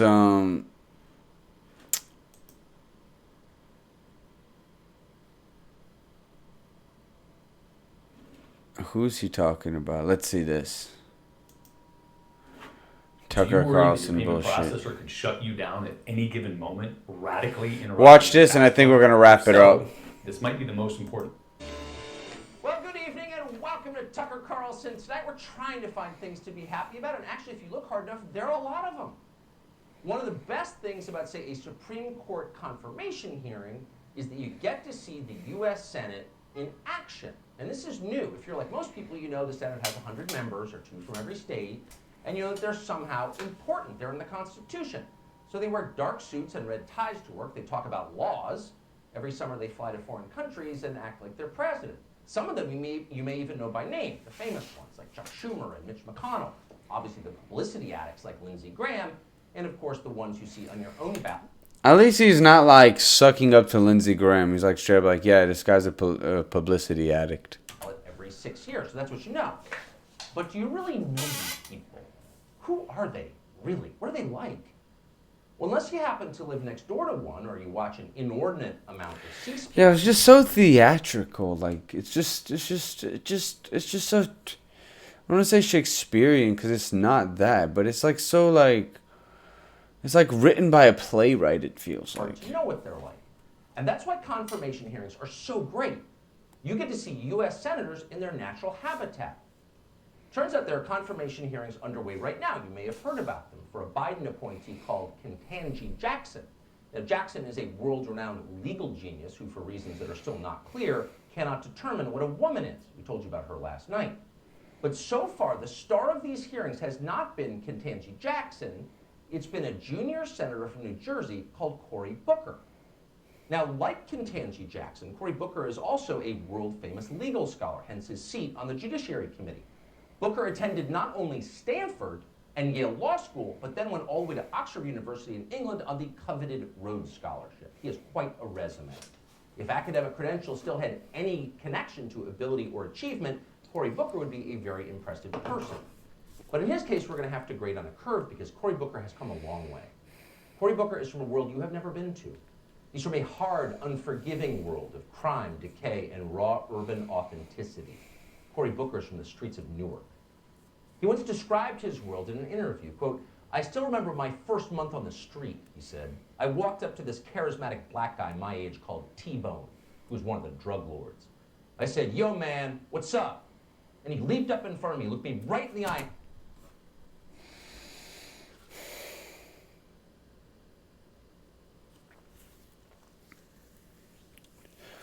Bro, I can't take this, bro. This is cringe as fuck. This is cringe. Lindsey Graham looks like he just went through a wind tunnel, all saggy face. Yeah, Lindsey Graham is a saggy faced bitch. But this Tucker Carlson is driving me so cringe. Who the blank do you think you are? If you ever so much as look at me again, I'm going to put a cap in your ass. Now, T-Bone, as you probably concluded, was one of Newark's most notorious drug lords. As Joe Biden might have said, he was a bad dude. But Cory Booker's a bad dude, too, in his own way, and the two became close. The Rhodes Scholar and the crack slinger, united by a common love of the street. But then, yo, this is all like gaslighting. Like, yo, he can go fuck himself for real. Cory Booker learned that T-Bone was on the lam from the law. By this point, Cory Booker was the mayor of Newark, so the friendship couldn't last. As Booker later recalled with sadness, quote, "That rift between me and T-Bone was inches. We sat there, but I felt so alienated that there was a gulf as wide as the Grand Canyon between us, and I could not reach out to save this young man." And we drove back to a housing project called Brick Towers, and I've never seen him again since that day. It's a poignant story. But Cory Booker isn't alone. No one has seen T-Bone since that day. In fact, no one has ever seen T-Bone at any point ever, because T-Bone doesn't exist. As we later learned, T-Bone is a fictional character. Cory Booker made him up entirely. But Cory Booker didn't stop there. He also invented his own identity. It turns out that Cory Booker is not a product of the streets of Newark, not even close. He is in fact a blue-eyed rich kid from an all-white suburb. His parents were IBM executives. Now you can judge, but you have to concede that whatever else he is, Cory Booker is a remarkable actor. Yeah, we got to see if that's true. And I trust Wikipedia more than Tucker Carlson. So let's see. Yesterday I actually had a very bad set. I had a terrible show yesterday. I am not gonna lie. Yeah, yesterday was not one of my best nights.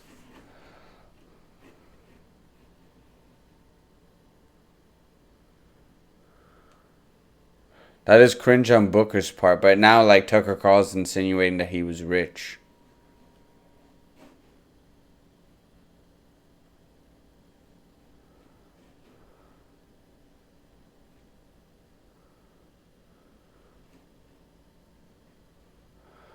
Oh, they're blocking that shit out. Yo, I don't give a fuck, bro, honestly. Who senators lie all the time. He is the Jussie Smollett of Democratic politics. A fraud, yes, but a deeply committed one. A man who has honed his skills. And those skills have been on full display this week as Booker has emoted all over Ketanji Jackson. Now, Jackson... Hoser, you gotta set up that debate with what's her face?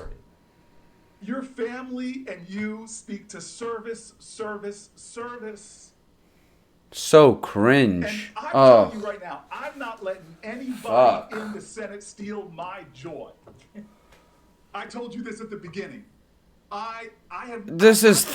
Oh god, this isn't even good. This isn't even good theater. But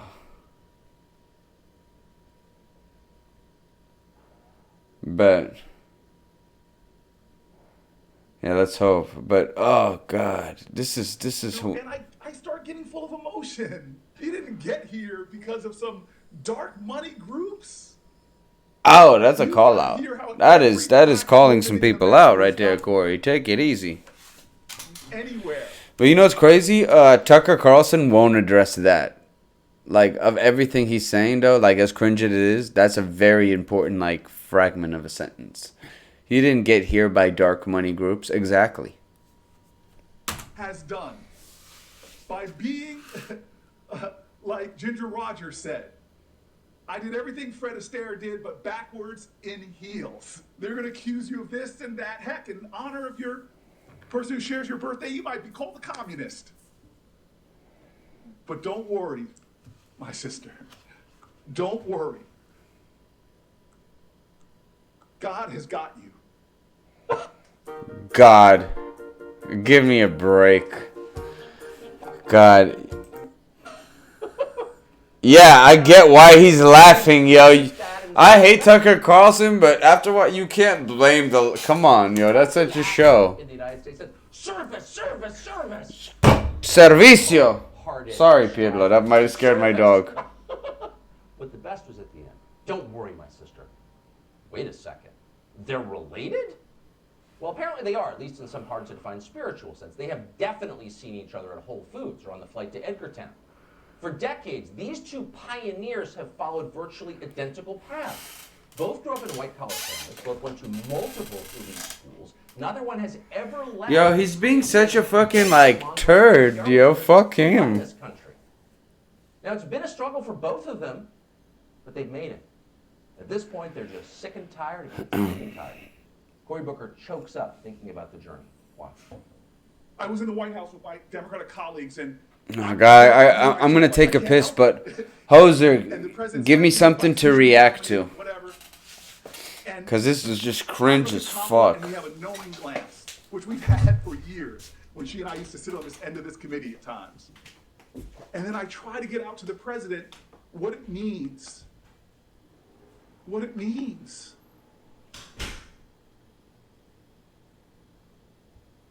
And I want to tell you, when I look at you, this is why I get emotional. It's hard for me not to look at you and not see my mom, not to see my cousins, one of them who had to come here and sit behind you. She had to have your back. I see my ancestors and yours. Nobody's going to steal the joy of that woman in the street or the calls that I'm getting or the texts. Nobody's going to steal that joy. You have earned this spot. You are worthy. Today, you're my star.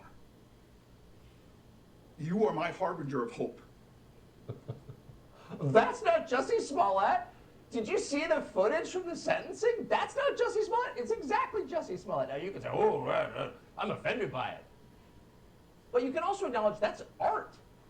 The best part, Cory Booker and Kamala Harris share a knowing glance, as they have for years. It's the mutual recognition of the totally fraudulent. A faker knows a faker. Oh, you're pretending to be someone you're not. Me too. It's easy to enjoy all this. Imagine if you worked at, say, CNN or MSNBC or NBC News. Exactly, Hoser. Great take. He goes, the fact Booker thought a made-up street person named T-Bone would be believable or credible reveals his own stereotypes and assumption of how gullible he thinks people are. Yup. That meant something.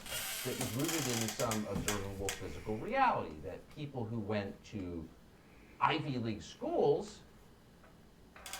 somehow are oppressed. Huh. So you wouldn't want to acknowledge any of that. You would want to point out that rather than ask a single actual question during the confirmation hearings, Cory Booker just slobbered all over the nominee. You wouldn't be able to say any of that. So you'd have to figure out a way to ignore it, and our media dutifully did. Watch.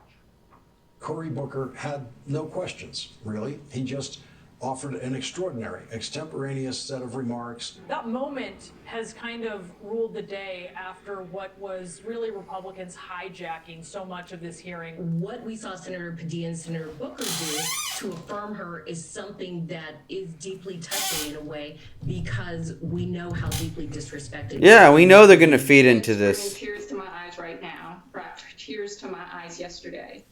You know, what Senator Booker said was the God's honest truth. There are a lot of black women who watched Cory Booker and said, this is someone who Yo, people just be loathing for neoliberal fucking theater, neoliberal bullshit. Like, yeah, I feel like regular people saw that and thought that was cringe. Yeah. But only people like loathing in that shit. Neoliberals and people that are saying Hillary's not that corrupt. Okay? came to really give her the sort of flowers that she deserved.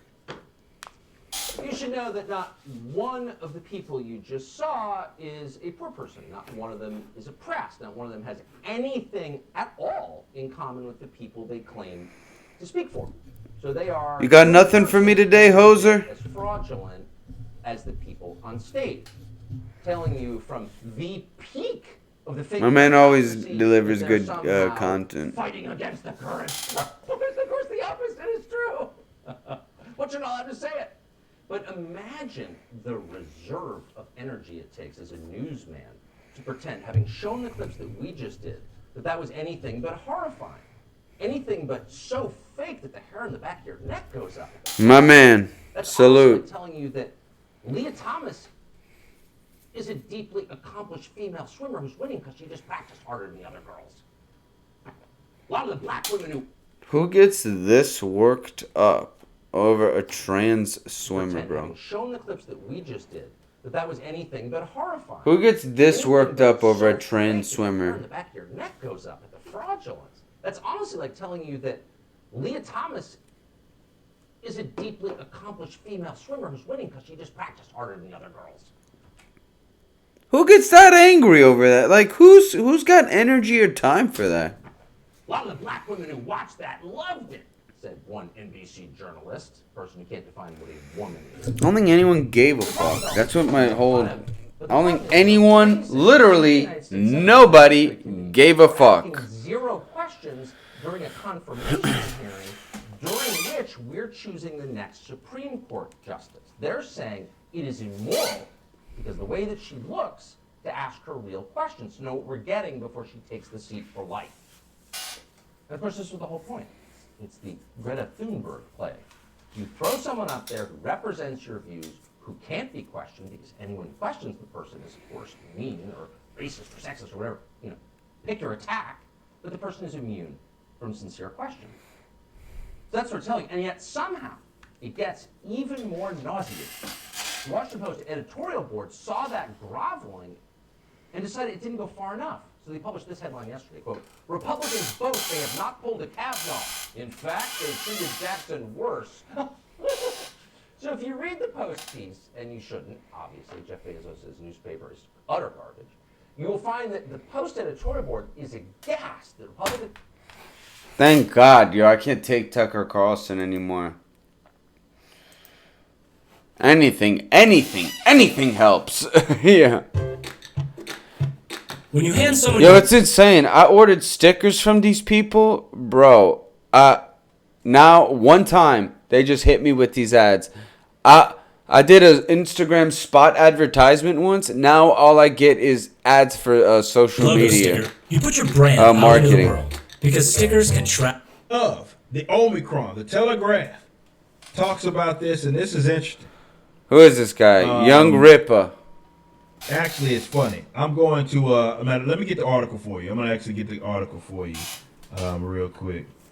Oh yeah, before we start, don't forget to follow. I'm not putting any subscribe yet till I get a substantial amount of followers, so no need to worry about that. But also I'm on Instagram at Donald Espada Comedy. You can find my comedy also on YouTube and also past streams. Yeah, libertarian means right wing cuck. Okay. Let me. Libertarians.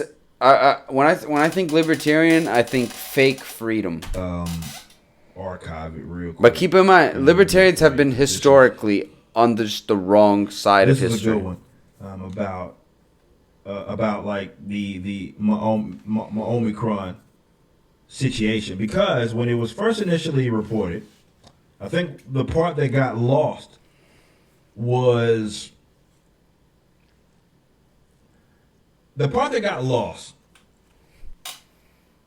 in all of this was who did they see that was testing positive for that, right? It was outside of South Africa, and you had other parts of Africa. And it was almost exclusively in people that were fully vaccinated. And that lie was lost when they were talking about those first initial 4. Total lie. It was almost as if they didn't want to mention that, though you had to dig and find that's what happened. So here's the story here. That's Telegraph's report. Omicron wave driven by young, healthy, vaccinated population. Again, I didn't say Yo, what source is this? Is there a way to zoom in? it. The reporters are the ones saying it. From this one, who knows what source? Omicron epidemic is being driven by young vaccinated people, according to mounting data from countries as diverse as the UK, Denmark, and South Africa. And just like the previous variants, the only one ending up in the hospital because of this are the unvaccinated. The Telegraph. Let me see.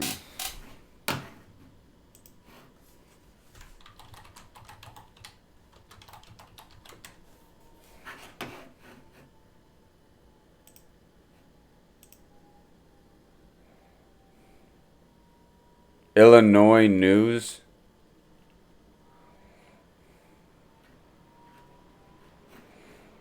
All right, let's go.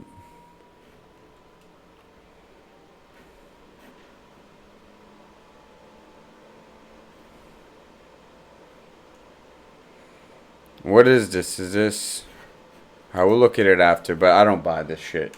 New variant has now been detected in more than 60 countries, 24 in Europe, with a similar pattern of infection and characteristics being reported across the globe. But while the speed of the vaccine evading properties of the virus are now established, there is yet no firm verdict on the virulence of or severity.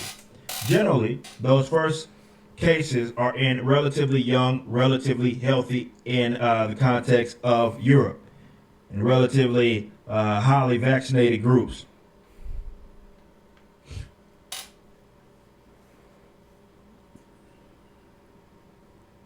Data from Denmark, a world leader in genetic sequencing, shows that 3,437 Omicron cases detected, just over 70% have been among those younger than 40. Some 75% of those cases were in fully vaccinated individuals. So, there's no way this is true. most of the cases are in nope. fully Fuck the vaccinated Telegraph. individuals. Daily cases in Denmark have surged by a third since early December, despite almost 80% of the population being double vaccinated. Nope. I'm just giving you the information here. You can take. I don't it give a whatever fuck. Fuck the Telegraph. That's just straight up not true. What you mean? The country tightened their restrictions at the end of last week. Neighboring Norway, which has so far reported 958 cases, also introduced new COVID measures. Analysis from the European Center for Disease Control found 72% of early cases were in those under 40. Of the 43 detected so far were in the same age bracket. American authorities also revealed that almost 80% of the people infected were vaccinated. Lie. It's not true. It's not true. Most infection documented. Say whatever. Say whatever. Not true though. Not true. This Telegraph is a phony baloney. So what it seems like that is young people that they are finding that have this. Now again, this isn't saying that they're dying because they're not. These are more mild cases. And but the reality is like as Dr. Smallwood also suggests, the data far suggests there's a real increase in the number of breakthrough cases in vaccinated individuals. They're not breakthroughs anymore. Why are we still calling these breakthrough cases? But it said it's too soon to confirm whether the variant triggers milder disease. It's still mild, but I guess they're saying milder. Which again, I think that I've already seen doctors actually say exactly that. 10 days, there will be a much clearer picture of how severe the new variant is. So this is what's happening. I'm going to just give it to you straight, according to data all around the world regarding this new variant. They're going to say that it's dodging the He's not. He's not going to give it to us straight. They're going to say that my vaccine. He's not going to. He's going to do everything but give it to us straight. Okay. As it would have been. Again, it's very difficult to prove, especially in this age group, because most people in this age group never get hospitalized with it. It's funny how we just accept that as truth, man. I got it, man. If it wasn't for this jab, I would have really struggled with it. How can you fucking prove that? How? Either way, what is it, my opinion, is this. How about 99% of people in the hospital are unvaccinated? That is a literal fact. Just according, just not to the Telegraph, for real. Know, factually speaking, and by the thousands. No. People that are getting it are jabbed. Okay? Now, this isn't unlike made up. Made up. This guy is. That's like I said, breakthrough. Why they keep calling breakthrough. It's so easy to be a grifter. Like, literally. People will say anything. You know, it's so easy to be a grifter. That, like, look at this guy. Oh, promoter's calling me. I'm going to have to hit him back. But this dude is trying to become rich being a grifter. Fuck it. Individualism, baby. Well, I don't know. It's not news. However, I will say this. I think it's important to remember what was stated. Not only did your bro Joe Biden, who's not a president, say that people, he literally stated that. He said people that were getting it. What's this?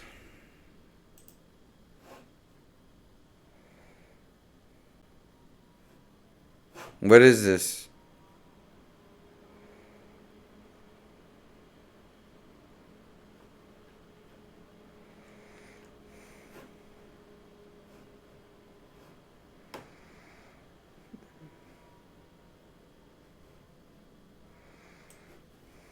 SARS-CoV individuals 2 dose.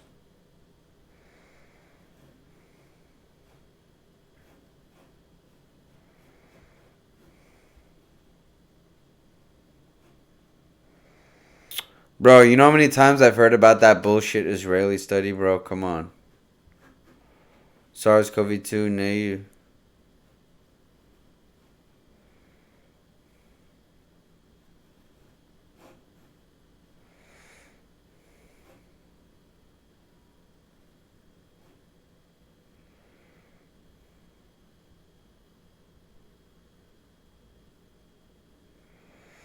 Oh, natural immunity, yeah. But it's better to. I mean, look, if you're not trying to go to the hospital, it's better to get the vaccine. But natural immunity is obviously better. But there are cases in which natural immunity doesn't work. I mean, look at the Prime Minister of Brazil, Jair Bolsonaro. He caught COVID 4 times. You know.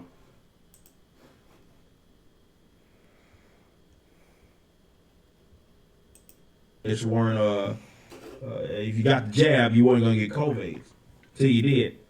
Also, Dr. Rochelle Walensky, during the initial rollout, she claimed, and I got the videos. I've pointed this out many times. She stated that they weren't the people that were getting the jab, according to real world data and their own data, that they weren't catching the virus and don't get sick until again. Then as of August 6th, she said, well, we know that because of a Delta variant, well, it's not preventing transmission. Now, this just goes back to show how fucking retarded these policies are, okay? Because the policies are, well, they're implemented because... I clicked on this channel because it said masturbation.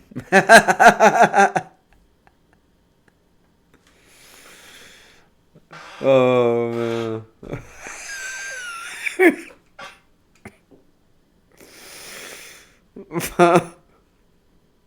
They say that we're trying to stop this. And therefore, we must ostracize unvaccinated people because reasons. Yet, vaccinated people are spreading it. You're not mass testing them. And you certainly don't want to, well, I don't want to say certainly don't want to shut them down because often you're getting recently that they're still trying to do that among the vaccinated as well, where they're saying, nope, you're getting a boxcar too. I'm just relaying the information. And you can take it in whatever way that you may. You just watched a clip from my podcast for Cannon's sake. Catch us live at that was awful. That's what that clip was. That clip was awful. Okay. Anyways. Fuck.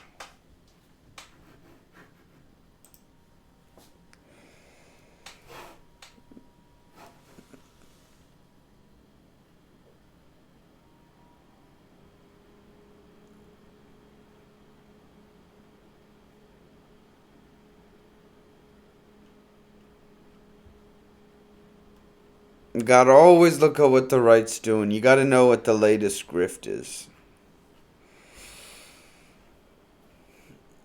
It's some made up bullshit.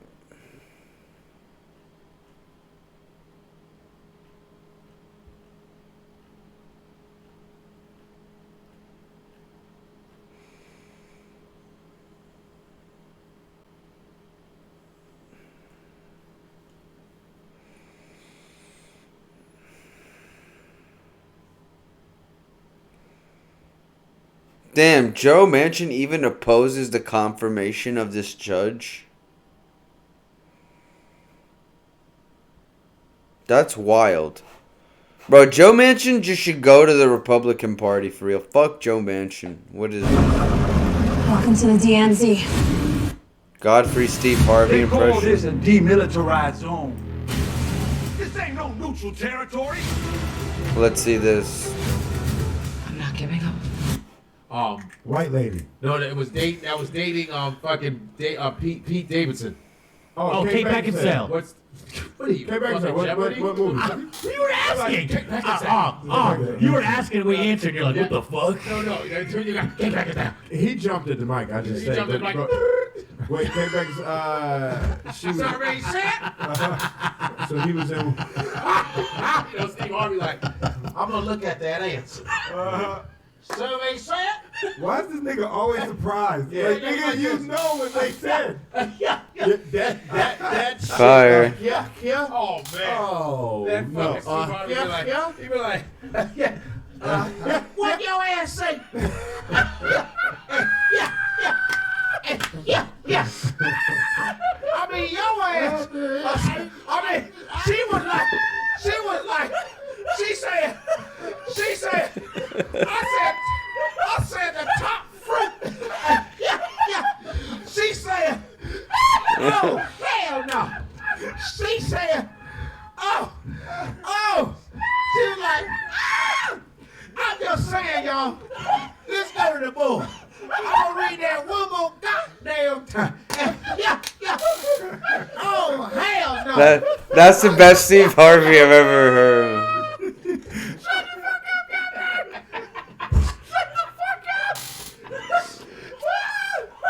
What the hell?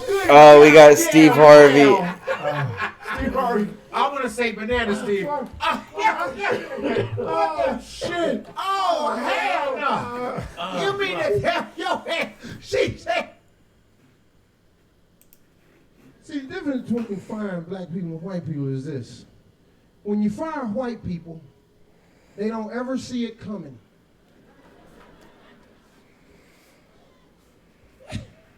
What are you talking about? What are you, nuts? For crying out loud. For the love of God. For Pete's sake. Oh, they got a list of shit they go down when they think their ass is gone. Because they...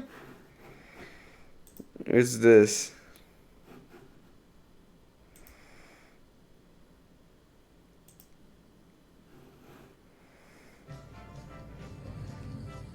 Survey said? Yeah. Top 5 answers on the board. Here's the question. I'm from Cleveland, y'all. Yeah. Woo! Yeah. Because God has blessed me. Yeah, and that's a nice little song because Steve Harvey always saying that. That's a nice little. What? Yeah. Number one answer. I host about every show on TV. Yeah. Fire. I'm looking at some Twitter brain rot for real. I have to brush up on the rot. But I might end this stream. I don't have a show tonight, so I might actually be on later for real.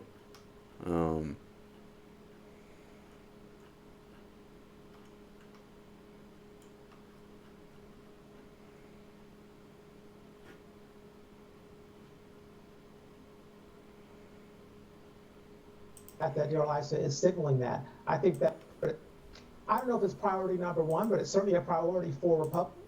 Yeah. For real. Yo, I love when there's like people like this guy. Like this just yeah. It's like what time will she be on tonight? Because I might be on tonight too then. I might just order some chicken and get on the stream for a minute, but looking at this clip, yo, I hate this guy, yo. Like this like, bro, Republicans just find pawns. But when do you think I should be on tonight? Because I'll go on like half an hour before, you know, she does.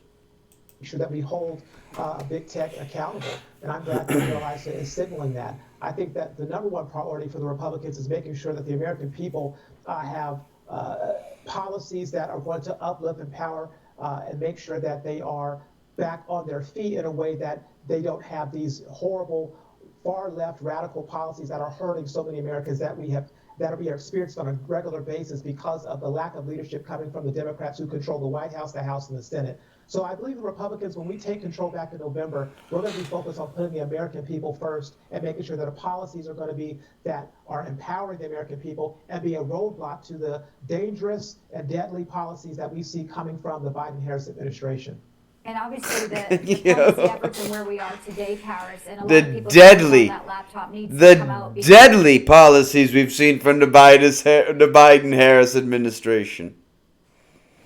Yeah, you know what? Now that I put this on full screen, you look at Hunter Biden's teeth. Yeah, you can tell he did some drugs. As it could show some issues of, the president could be compromised. Well, would you write? Depends on the time difference between where you are and I am generally. She seems to go on sometime after 5 p.m. roughly. My time in Canada. Oh, I'm in Miami. I'm Eastern time.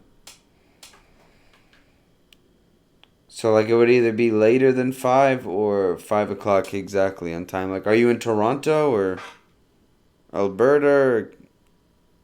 I mean, we're now looking at Ukraine, we're looking at China, and there are things that need to come out, and Americans, not only just the policy, want to know the truth about our leaders. The American people are fed up with the lies that are coming out of the Biden. Where's Matt and Nova? The lies that came from Where's that? My bad. Clinton campaign. President Trump was right in the things that he said that were happening on the campaign that were just beyond the pale of what should happen in American politics and in government. And so they need to be held accountable Manitoba. for their actions. The things that are on the Hunter Biden laptop have been verified by the New York Times to be true, and they need to be held accountable for those actions. And the American laptop, dog? The people demand accountability. They're not getting that from the Democrats right now. They certainly are not going to get it from Biden on his own, and so Republicans are going to hold him accountable. Because all right, 5 o'clock there. To get to the truth. That's like 8 o'clock my time. About what happened. I can do that. 8 or 9 o'clock my time, I can do that. If he is, we need to hold him accountable for that. The American people deserve to know the truth. Oh, that was cringe. I don't know if it's priority number one, but it's certainly a priority for Republicans to make. Fuck. Yeah, I can definitely do that. That's like 8 o'clock my time. I'm gonna go off stream now, but I will be back later, maybe around like 7ish my times, which is like 4 o'clock your time. Hopefully Paulie's there or whatever. But yeah, yo, had a blast today with Deshaun L. Villano. Yo, you guys were great too. Really appreciate it. Remember to follow me at Donald Espada Comedy, or I'm on YouTube also at Donald Espada. So I'll be on later tonight though. So yeah, be easy.